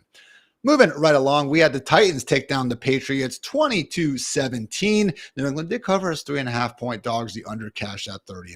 So end up getting overtime in this one, thanks to Drake May having a ridiculous extended play touchdown to Ramondre Stevenson on the last play of regulation. So that was fun. But Dwayne, as always, winners write the history book. So some quick words on the Mason Rudolph-led Titans. For now, does seem like Will Levis is getting healthier. But with that said, man, I've seen just a more consistent and I guess more overall lethal passing attack with Rudolph under center. Less memes, which, kind of sucks because let's face it, we're talking about the 2-6 Titans here. No one's really fancying them as contenders anyway. I don't mind the, bad entertainment that Levis provides. But Calvin Ridley, man, another nice game. 5 catches for 73 yards on a team high 8 targets. Are you starting to believe a little bit more in Ridley, Dwayne? Because again, even last year, the drops were there. I'm not trying to deny that, but you still saw someone who managed to get open. And looking ahead now, we are going to see matchups against the Chargers, Vikings, Texans, Commanders, Jaguars, Bengals, Colts, Jaguars. Oh my God, I kept waiting to stop, man. But look, I'm not saying the Chargers are a layup next week by any stretch of the imagination, but after that, dude, that's a good 7 matchups that we can actually get excited about. Calvin Ridley, are we back in?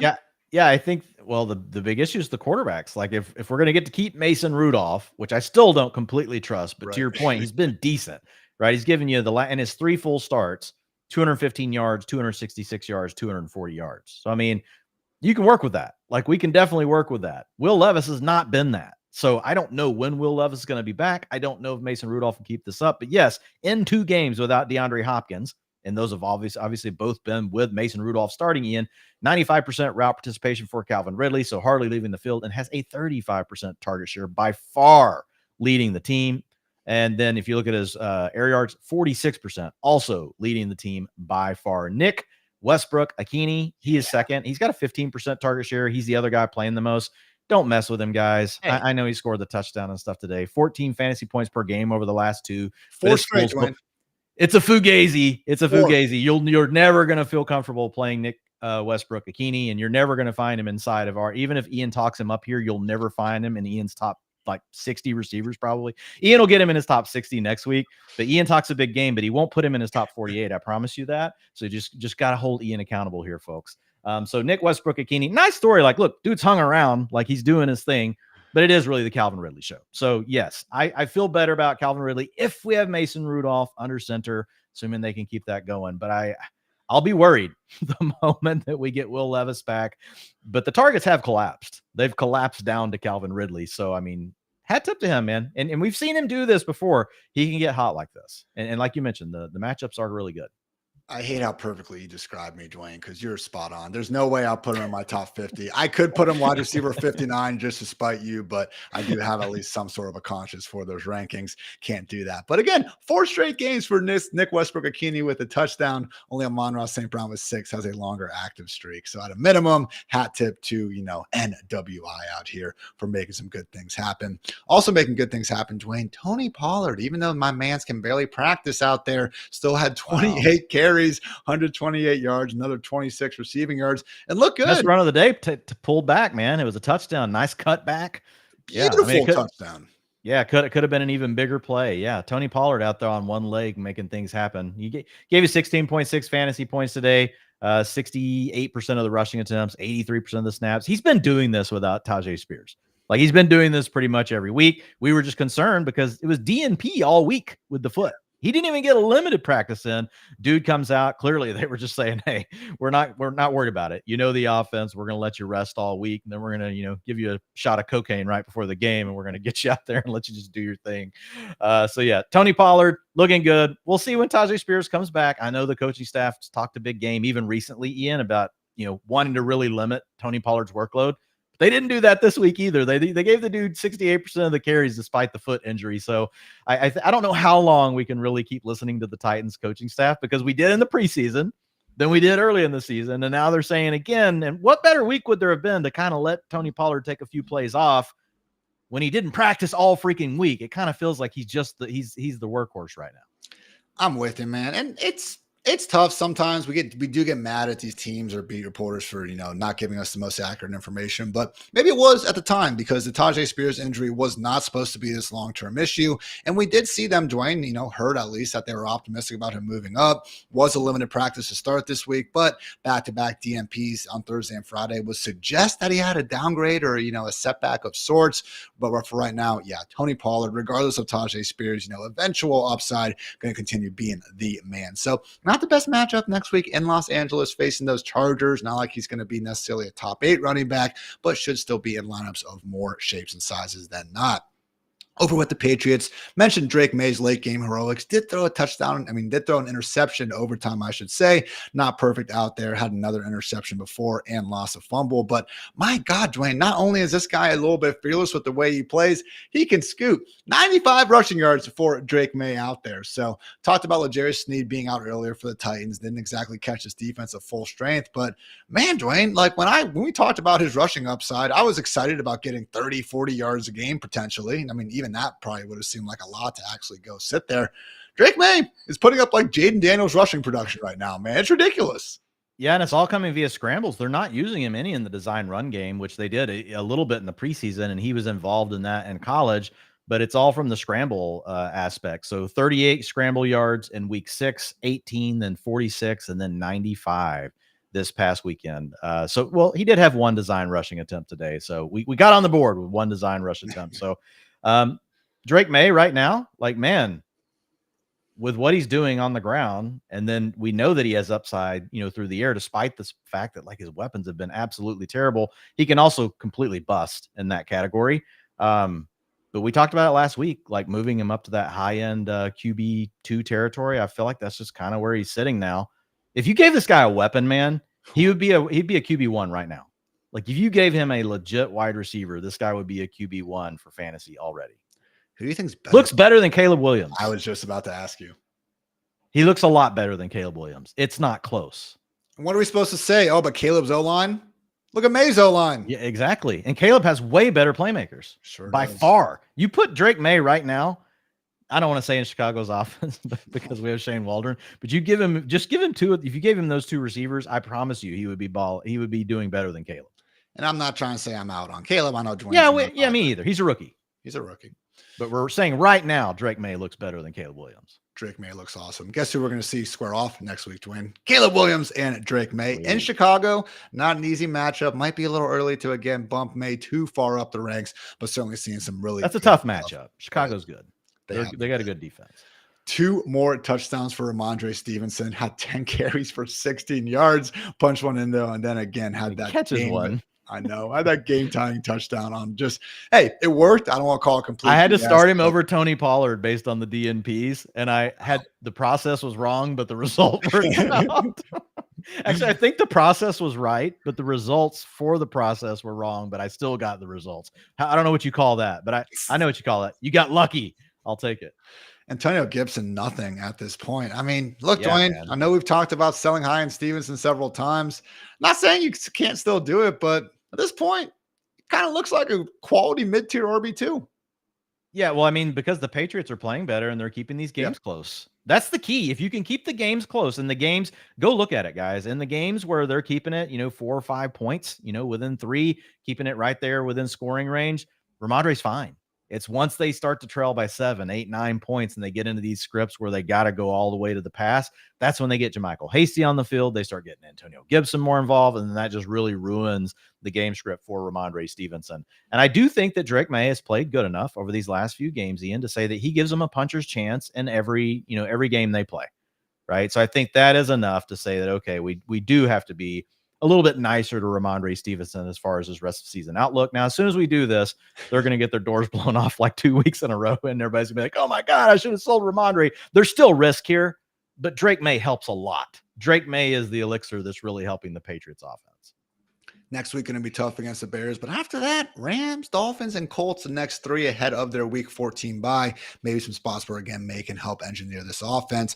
Maybe get something out of this passing game, Dwayne. The 2 team high target leaders, Demario Douglas with 9 and Hunter Henry with 8. A little more production for Henry than Douglas, but I will say one of the misses we did see from May came on what could have been a 67-yard downfield bomb to Pop Douglas. Just a little bit overthrown there. So, man, I know they're probably still on a decent amount of waiver wires out there, Dwayne. You starting to believe a little bit more in Triple H and Pop Douglas?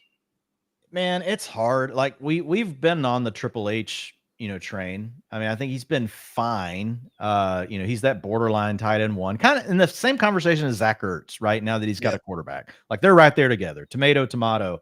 The tougher one really is Demario Douglas because like they'll change his utilization week to week. They ran more 11 personnel today, so he was out there 80% of the plays. But when they decide to go with the two tight end stuff, and you see more Austin Hooper based on matchups or the way the game's working, that really hurts Demario Douglas. So I think, yeah, it's fine. He's got a chance. Like you said, he had a decent game, 23% target share, led the team today.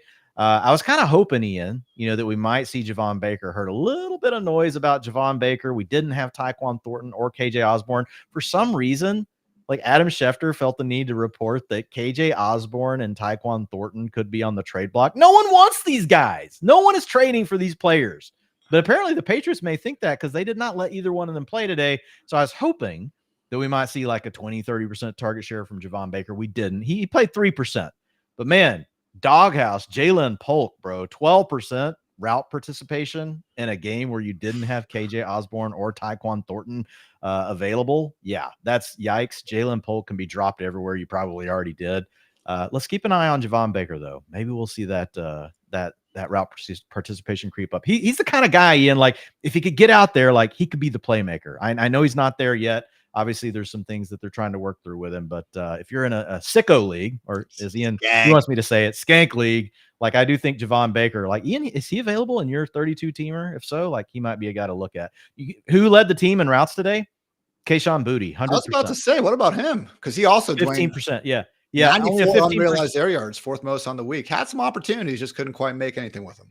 Yeah, Boutte's kind of interesting.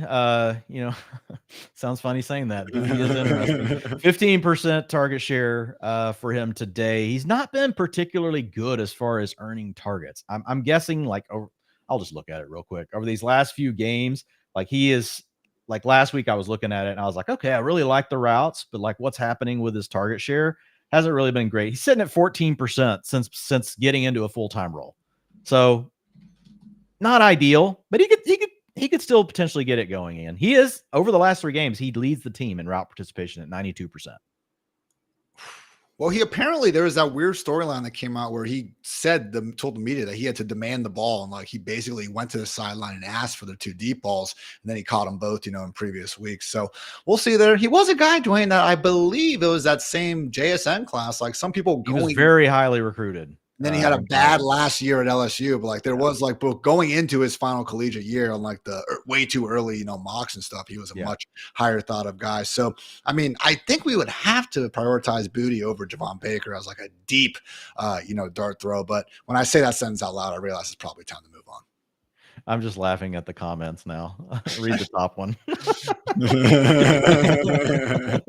Skank Boutte. That's right, everyone. So, all right, we got 4 more great late afternoon matchups to get to. But first, I want to give a shout out to our friends over at DraftKings.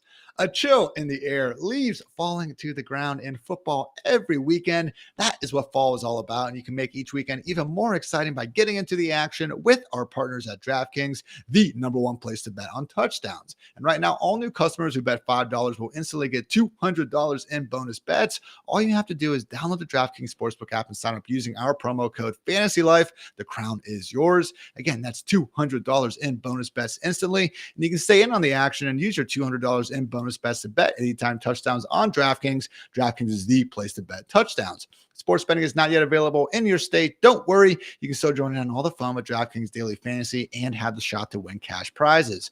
Download the DraftKings Sportsbook app now. New customers use our promo code FantasyLife and bet just $5 on any wager to get $200 in bonus bets instantly. That's promo code FantasyLife only at DraftKings Sportsbook. The Cardinals took down the Bears 29-9, covering with ease as 1.5-point favorites. The under did cash here at 44.5. So had the good week. Marvin Harrison Jr., Trey McBride went for over 120. Kyler was showing off some renewed passing upside. Wasn't quite here today, but to be fair, Dwain, up 21-9 at halftime. Honestly, didn't even feel that close with the way the game was just going. James Conner was getting grooving on the ground. Didn't seem like this was a game where we really need to adjust many priors in terms of the Cardinals' overall offense. No, only 20 pass attempts today for Kyler Murray. So he had 154 yards, but he's still like the last two games, the yards per attempt are up 8.5, 7.7. And Marv could have had a better day. Like today was really more on Marv. Like the targets were there, 26%, but he had some drops. He had some struggles in this game. You probably will have, I don't know if there's any sheesh worthy stuff here on Marv, but he struggled a little bit, but he had his targets, 26%. Trey McBride did his thing. So yeah, nothing to really update. Pecking order as far as the wide receivers look the same. Running backs as well. It could have been a bigger day for James Conner. He really tried to get one across the pylon. You know, he kind of fell weird, had to take the next play off. Trey Benson ended up punching in a touchdown, but that one probably should have been James Conner's. So you guys got a little bit unlucky on that one if you got James Conner, but no updates. Really the same pecking order across the board for this team. Every time Connor touches a football, it's like that gif of like the train just going down the residential neighborhood, man. And he's always been that way, man. He's always been that way. He is so physical, man. Wound up getting 119 total yards. Again, just been a little bit unlucky this year. I haven't actually gone through and counted up the leaderboard yet from every week about who's been just short the most, but I'm sure those Eagles running backs are up there, and I would not be surprised if James Conner isn't too far behind him, because when he did get just short of the end zone, we actually had Trey McBride, Dwain, get a 1-yard touchdown on a fly sweep. Actually should have had 2 touchdowns on the day, though. The one really bad miss from Kyler, honestly, probably didn't see him because, let's face it, he's a pretty short human. That's just an objective fact, not a joke, but oh my God, Trey McBride, man, so wide open in the end zone, completely uncovered, could not convert it. So also got touchdowns from Trey Benson and Emari Demercado, 53 yards before the half when the Cardinals were just content to run the ball out. Really weak stuff from the Bears D on that one. So you mentioned Marvin Harrison Jr. lost a fumble, which is not going to help that fantasy box score, and received an absolute pearl of a fade, kind of down the sideline that should have been good for another 20 or 30 yards. Got it ripped out, though, at the last second. So you nailed it. Not exactly the best game. Next week against the Jets, Dwayne, that's tough, but let's face it, Sauce Gardner hasn't exactly been the same world beater he has been in past years. I'm not going to blame it on golf. I would never do that. The man should play as much golf as he wants to. But the Jets' pass defense overall, even though Sauce has struggled, has still been one of the tougher matchups. Like the only matchup that's been tougher so far has been the Broncos. Now, Zay Flowers said he didn't care about that today. So, I mean, if they can protect Harrison and move him around, do some different things, I think he could end up being okay. The targets are still there, but still not a great matchup. My guess is geez, man, there's so many wide receivers hurt. I don't know. Maybe he won't be a wide receiver 3. He might still be a wide receiver 2. But if we had a fully loaded deck with all healthy wide receivers, he would be a wide receiver 3 coming up. It's going to be tough. Jets in week 10. Then we have a week 11 bye. After that, though, nice stretch to end the year. Yeah. Seahawks, Vikings, Seahawks, Patriots, Panthers, and the Rams on Fantasy Championship Sunday in week 17. Hopefully the best is still yet to come for the artist known as Maserati Marv over with the Bears. Just another game, man, where clearly the offensive line is a problem. I also don't love how many freaking plays it seems like Caleb Williams is holding on the ball for 5 or 6 seconds. Other players immediately open. I understand there's a lot of things that go into it, The highs have been really high for Caleb Williams. If you're a Bears fan, I would still believe he is the future of your franchise. But yeah, man, really tough performance out there and featured him being really hobbled there towards the end. So head coach Matt Eberflus did say he limped off there a little bit. He came in. He looks to be fine. At a minimum, though, would expect there to be some form of limited practices. So next week, Dwain, against the Patriots. And this is where it gets problematic because we're not going to see many more great matchups. We just had those for the last 2 freaking months with this Bears offense. And again, there were some good games, but we're going Patriots, Packers, Vikings, Lions, 49ers, Vikings, Lions, Seahawks. Not saying the best version of this offense can't win some of those, Dwain, but hey, we've seen them shut down at certain points where this passing game, man, becoming more of a prayer to start anybody involved. Dude, Caleb Williams has 4 games this year that he scored under 10 fantasy points. I mean, and he's got another one where he scored 11.5. So, I mean, he's got 3 usable outings. Like, he just can't be in your fantasy lineup. He just can't. And to your point, like, he's had all the good matchups. You know, and I had him way down the ranks to start last week, and I kind of got peer pressured. You guys didn't say anything, but I'm like, you guys are smart too. And I look at your stuff, and I'm like, all right, I'm probably being a little hard on Caleb. I'm going to bump him up a little bit, but I'm done. I'm done with it. And like DJ Moore, you can't rank him as a wide receiver 2. He's a wide receiver 3. Keenan Allen's a wide receiver 4. Romo Dunze is basically just a bench stash. Honestly, I wonder if what Caleb needs is like this offense to really just be condensed down to just 2 or 3 guys that he's trying to get the ball to instead of trying to worry about getting it to 4 or 5. That doesn't really make any sense to me. I'm trying to give the guy some sort of a reason here, Ian. But it's a real struggle. I mean, you had Keenan Allen out here today with a, what was it? A 30% target, 28% target share. He scores 7.6 fantasy points. DJ Moore has a 25% target share. He scores 7.3 fantasy points. Romo Dunze had the least targets of the 3, but he caught the long ball. So he scored 15.4 fantasy points on a 19% target share. It's just, man, Caleb can't support all these guys. And I can't tell you which one's going to do anything each week. I feel like it's super problematic for fantasy managers. If you have DJ Moore, I mean, you're starting him like if you're playing in a 3 wide receiver league, if you don't feel good about it. Like Keenan Allen, Romo Dunze, I mean, they've obviously been away from your starting lineups.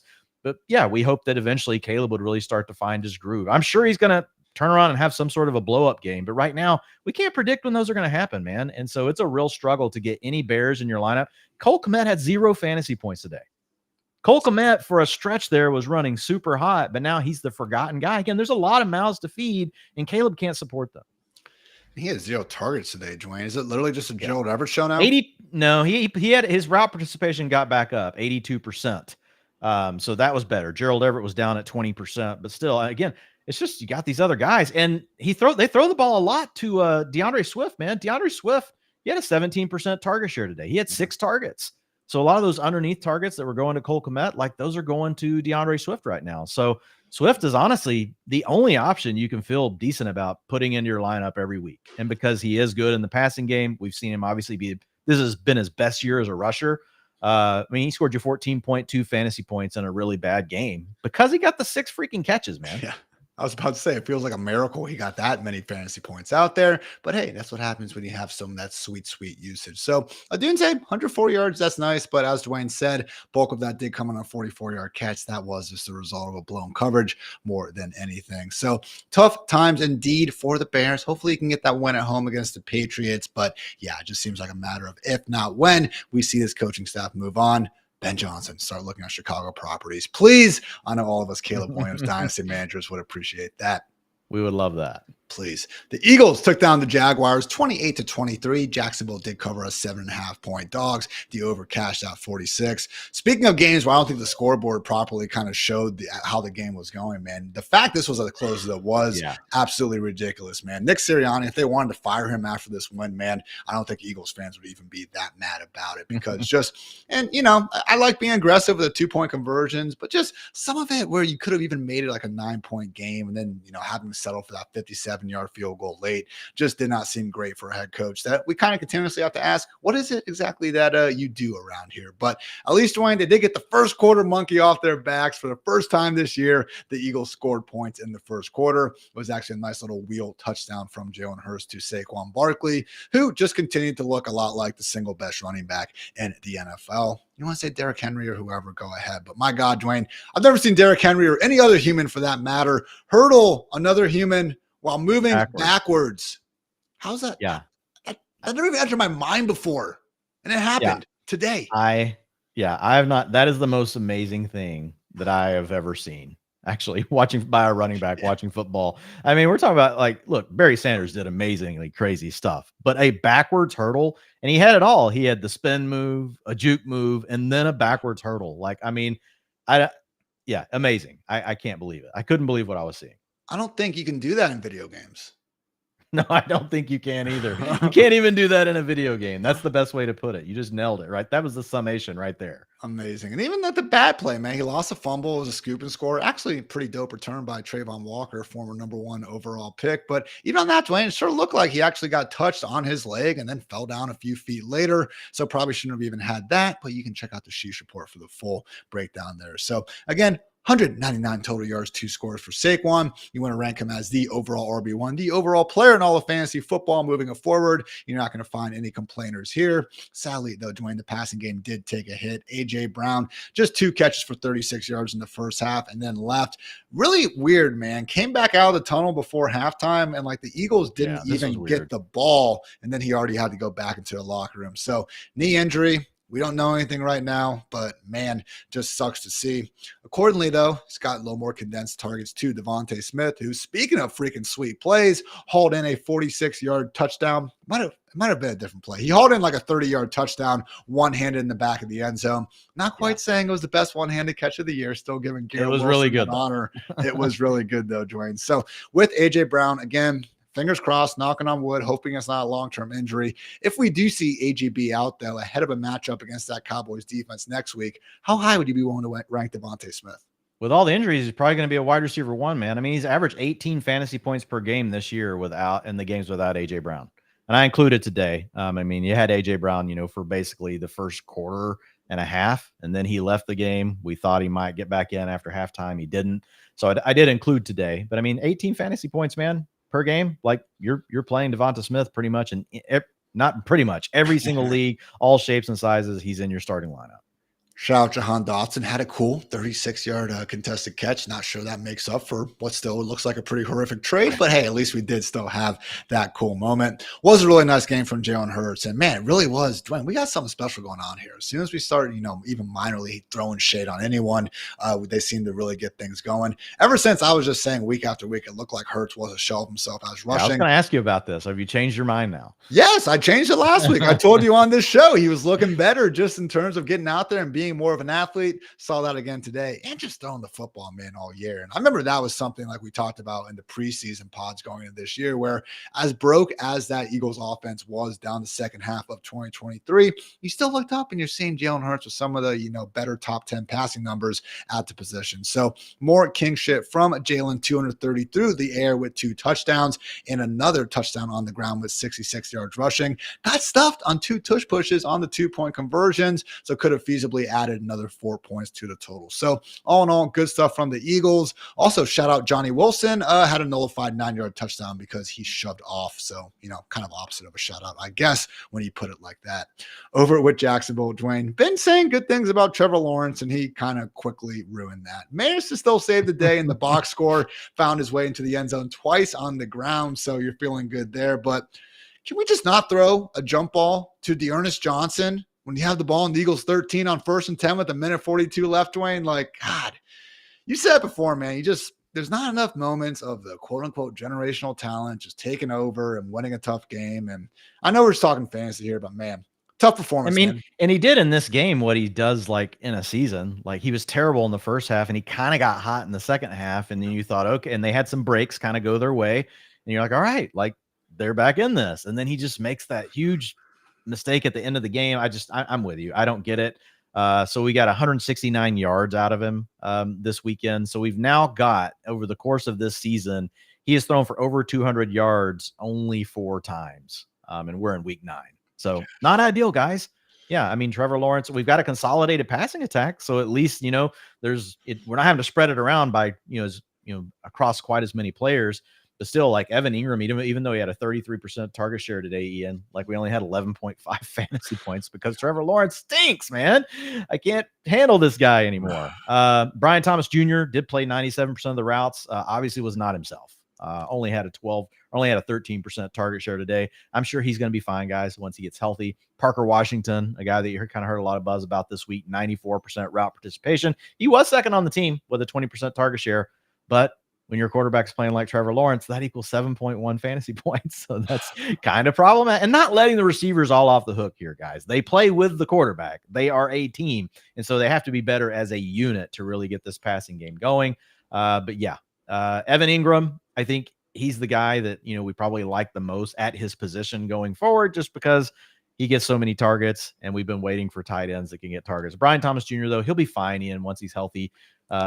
We'll just have to wait and see what that looks like this week as far as practice goes.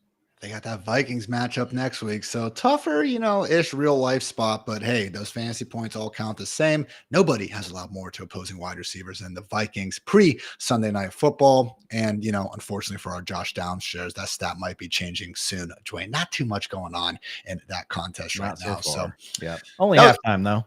Yeah, true. That was the passing game. I will say Travis Etienne, maybe watching a little bit too much Tank Bigsby film during his time down, because he did pull a Bigsby, dropping a pass that directly led to one of those Trevor Lawrence interceptions. So just 3 carries for 24 yards. I mean, seems like the Jaguars just kind of punted on the idea of running the football regardless, Dwayne. But that said, saw a little bit too much of D'Ernest Johnson than I expected. What did the split look like out there? Well, I mean, look, Tank Bigsby, I think, was still a positive. He had 47. Look, he gave you 2.2 fantasy points, so you hated it. Right. But he had 47% of the rushing attempts, leading the team. Okay. Now, Trevor Lawrence, that's also counting his carries at 23%. Then you had Travis Etienne at 18% of the carries, and you had D'Ernest Johnson at 12%. It was really frustrating, though, because the carry that they gave D'Ernest Johnson was down inside the 5-yard line when you've got Tank Bigsby and Travis Etienne. Like, come on, man. These guys are both active, and we're going to give the carry inside the 5 to D'Ernest freaking Johnson. Doug Peterson continues to be one of the biggest minuses on the planet when it comes to, like, deciding which players to put on the field. And honestly, just like his play calling's terrible. The 4th down and 1 play that he ran early in the game. I'm like, dude, like, you're running plays from like Madden in 2004. Like, let's get a better offense going here. So Tank Bigsby in the right matchups, Ian, I think you're still going to have upside to get, the really nice rushing game. The problem is, when are we going to feel great about matchups when your quarterback, is really struggling the way that Trevor Lawrence is? And Travis Etienne, if you've got him, you're just really hoping that, honestly, they were easing him back in, because he split his role today with D'Ernest Johnson. They basically shared the passing down role. We were seeing good performances last 4 weeks coming into this. T-Law legit at top 5 numbers. That happened. Eagles defense has been playing really good football since their bye. Very hard to run against too. Yeah. Maybe we can chalk it up a little bit to that. They got the Vikings and the Lions, 2 secondaries that can be had before their week 12 bye. But again, it's people that, Dwayne, maybe we can get behind for, But they're going to be dogs in both of those games. So you're probably not going to feel comfortable with Tank Bigsby. And you're not going to want to touch the backs. Honestly, you're going to be playing Evan Ingram, and you're going to play Brian Thomas Jr., and that's going to be it. Yeah. Good way of finishing that. All right. The Rams took down the Seahawks 26-20 in a game that made us start about 15, 20 minutes later than usual, but that's okay because it was a fun overtime thriller. So Rams did end up covering as 1.5 point favorites. The under did cash just barely at 48.5. So Matthew Stafford, Dwayne, another game where he briefly had his top 2 wide receivers in Cooper Kupp and Puka Nacua, 298 yards through the air with a pair of touchdowns. Must have both gone to Kupp and Puka. No, they actually went to Demarcus Robinson again, 94 yards and 2 scores on 9 targets, including that 39-yard score, walk-off. So really, Demarcus wasn't doing anything until friend of the pod, Davis Maddock, pointed out how he was the worst pick in best ball, and now Demarcus just cannot stop scoring touchdowns. So thank you, Davis, because I probably irresponsibly drafted a bit too much D-Rob this summer. Things are looking okay now. But all jokes aside, Dwayne, it really was the Cooper Kupp show. 14 targets, kind of 11 them for 104 yards. Got helped by the fact that Puka Nacua was throwing some fists out there, got ejected just before halftime. I thought it was kind of weak, didn't even wind up. I think it seemed like he almost thought the play was dead, and the dude just kept blocking him. So weak ejection, in my humble opinion. But the good news was it didn't seem like he was actually limited by that knee injury before he left Dwayne. Yeah, and I can't tell you for sure because, it just popped up. It just worked. All right, so I was loading everything here. But yeah, so looking at Puka Nacua, before the injury, though, I won't really know, to be honest. I don't know what. I don't know. It was like first half. First half. All right, keep talking. I'll find Yeah, it. he literally got ejected right there at the end. Before then, had quite a First few. quarter, he was at 78% routes. Okay. If you look at him in the first half, he was at 82% of the routes. So yeah, like still, I mean, not quite back to like the 95% range we're used to for him, but they're probably still working him back. Sorry, just saw breaking news. Eric All Jr. torn ACL. Oh, hate that, sucks. man. He's a good player. He's just battled a lot of injuries through his collegiate career as well. But he didn't have a full-time role, but he was showing a little bit in this rookie season. So he was a guy I was kind of excited about heading into next year. So yeah, good luck to Mr. Eric All. And hopefully he's what would that put him at, Ian? You know, we're in November now. He still might have a shot to be ready for the beginning of the season. So we'll see. We'll see. Kyron Williams had that touchdown streak snapped at 10 games. Again, Derrick Henry now the current leader with that one. Still looked, good enough out there. He has the low yards per touch numbers this year, but you do just watch him play, man. And, yeah, you can go ahead and blame the 40 late draft pick, whatever. Still a pretty darn good running back, and still a running back that we'll have ranked inside of our top 5 ahead of next week's matchup against the Miami Dolphins on Monday Night Football. So I think that about covers it, Dwayne. Are you buying into the Demarcus Robinson, like all jokes aside, are you buying into it a little bit? Or no. But I mean, you're happy if you have him like your bags are on your best ball teams, right? but I will say, last year when we had Puka Nacua, here I go again. You got it. Puka Nacua, Cooper Kupp. No, I know. But my brain is thinking I'm gonna screw these names up.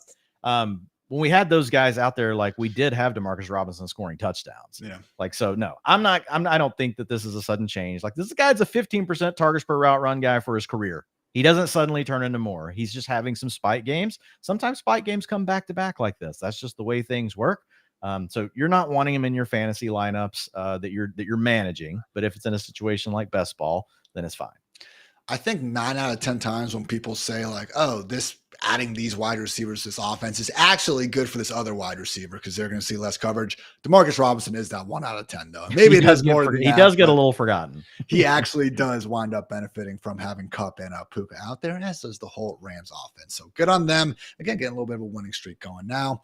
Over with the Seahawks, Geno Smith, 363 yards, 3 touchdowns, also 3 interceptions, which is why this game was, unfortunately a loss for the Seahawks. Brutal, 103-yard interception return for a touchdown. And then the very next drive, I believe maybe 2 more drives, to another ill-advised interception inside the 10-yard line. Took 7 sacks out there. Again, managed to still force overtime anyway, but just Geno been playing such good ball for the better part of the last 2.5 years, man. Certainly not his best Sunday out there.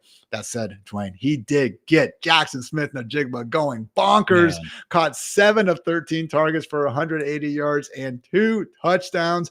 I mean, this isn't even a career day. This is like a career day that just took a ton of steroids and then had a baby with another career day. And then that baby, all right, going on. But amazing game from Jackson Smith-Njigba, Dwayne. He must have shattered his single game air yard share by, I don't even know how much. 227 air yards. Oh, he had 65% air yard share, a 20.3 average depth of target. So we've been super concerned about JSM because everything has been around the line of scrimmage. But today he got some of that vertical stuff going. Honestly, we saw a little bit more back at Ohio State. In those days with CJ Stroud, we weren't seeing it so far in the NFL. So, look, after basically a season and a half, you have to start to question the guy, right? And we did. And he responded, Ian, unlike Trevor Lawrence. He actually, I guess Trevor Lawrence did respond, but then he came back and flopped again. Jalen Hurts did respond to you. JSN definitely responded, Mr. Hartitz. But yeah, 38% target share today for JSN, 13 targets, 37 fantasy points. How about that? Ooh. 37 PPR points, 33.5 and a half PPR. Maybe they'll remember what this looks like, even when they get DK Metcalf back, and they'll still use him a little more like this. Look, Tyler Lockett, he was fine today. He gave you, 15.3 fantasy points, but he only had a 12% target share. Yeah. Tyler Lockett, maybe I'm trying to motivate him now, but look, it's been 2.5 years now, Ian, of not good. It's a bitch over. So they need to let Jackson Smith-Njigba try to do some more of these things. And maybe it really has been the scheme. Maybe they just haven't been letting him run these sort of routes, and now they see that he can do it. That's what we have to hope, honestly. That's what we have to hope. We won't know it for sure until we get another game.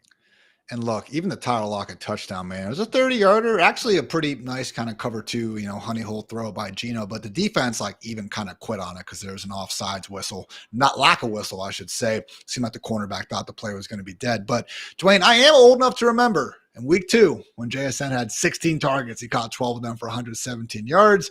And then, yeah, we had 1 touchdown and 0 games with more than 70 yards since then. So this game was awesome. Everyone that started JSN, everyone that drafted JSN, take your victory laps. I get it. We have a bye next week.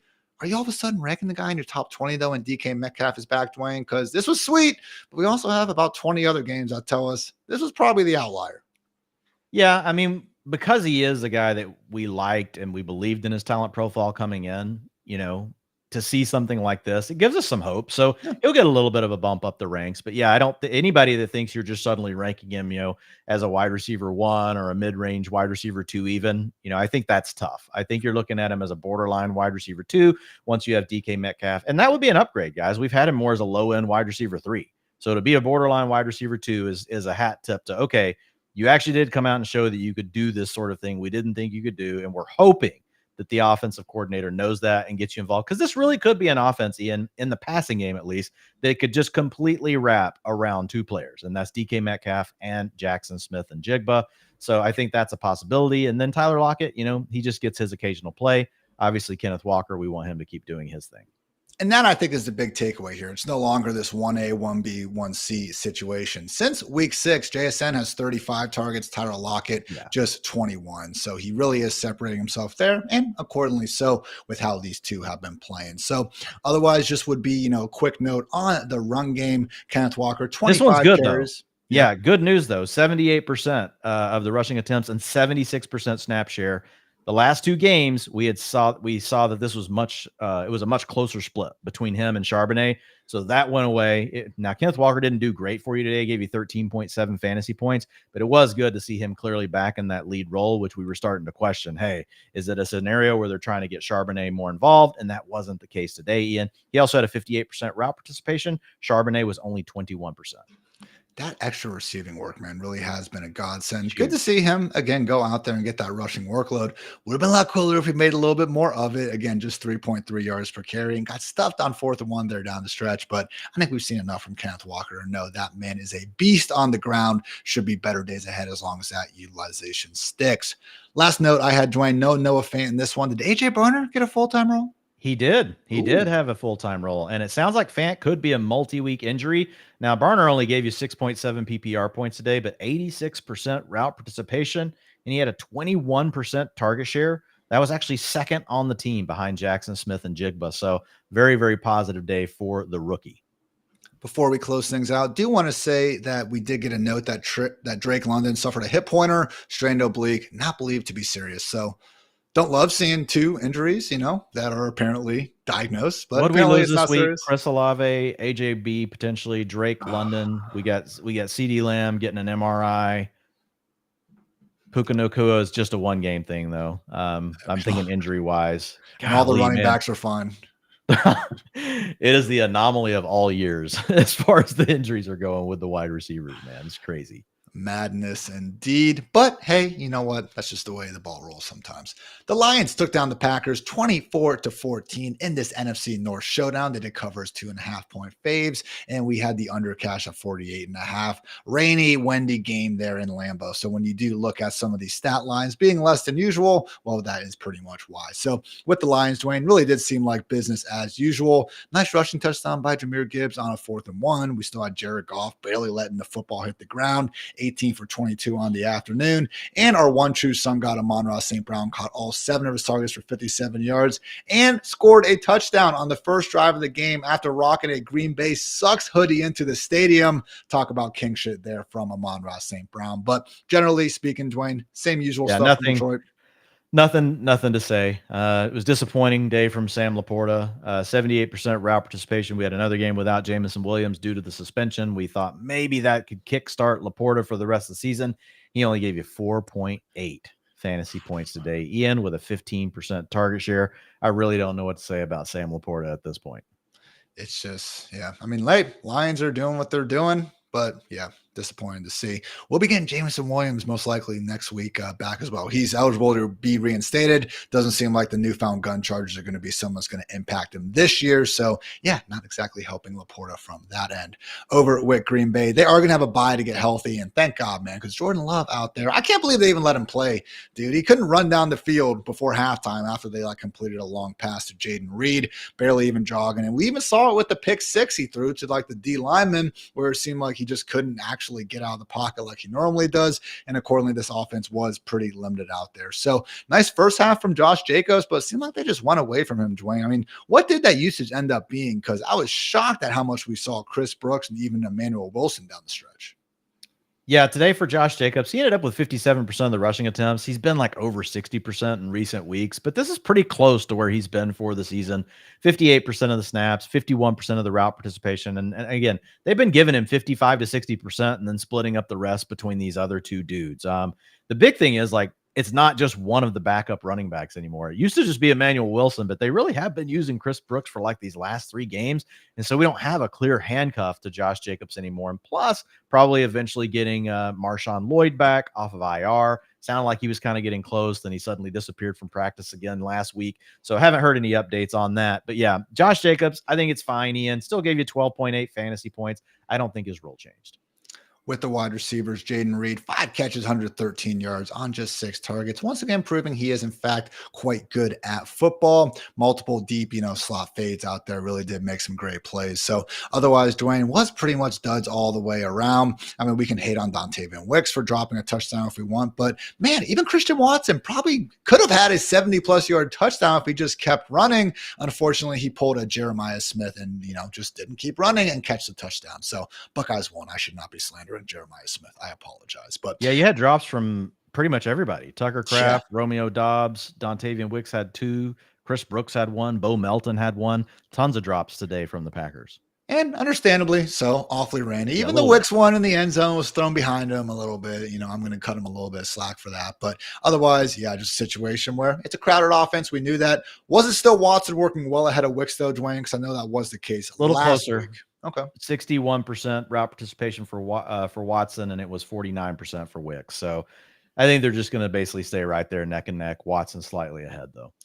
Only other note would be Tucker Kraft picked up 2 yards on a tight end sneak. Dwayne, gotta love when that actually works out. Multi-talented guy they got down there in Green Bay. And happy birthday to Tucker Kraft, I believe, 24 years young. So Lions DB Brian Branch did get ejected for a helmet-to-helmet hit. We'll see if that results in anything. But otherwise, I think that about does it, Dwayne. So under 2 hours getting through all the goodness. And yeah, with that, we are pretty much on to week 10. So we'll be back tomorrow morning. We're not going to be doing the Fantasy Life shows live at 9 a.m. anymore. Just going to be publishing them about 10 a.m. So not going to change too much for you guys. Just, some production stuff going on there. But hope you guys will continue to join us. Myself, Paul Charchian, and Chris Allen, overreacting and underreacting on Mondays. Utilization and Shishin with Dwayne on Tuesdays. Dwayne and Chris answering the biggest questions with myself on Wednesdays. Bringing Friedman on for some favorites, rankings, and sicko talks on Thursday. And then back to your boys, Ian and Dwayne, on Friday with some injury stuff. So busy schedules, Dwayne, but nothing else we'd rather be doing. It's football, baby. It's football. We'll take it. And look, we're going to have some good, we're getting to the point now where we start thinking about the playoff races. So we love fantasy, but it's also the real football stuff that gets fun too at this time of year. I thought you meant our fantasy football playoff chases, but yeah, the real life. Well, we're going to have those as well. We're going to have those as well for sure. Great days to be great ahead for sure. So great stuff. Appreciate you guys all tuning in as always. And otherwise, yeah, go enjoy this second half of Sunday Night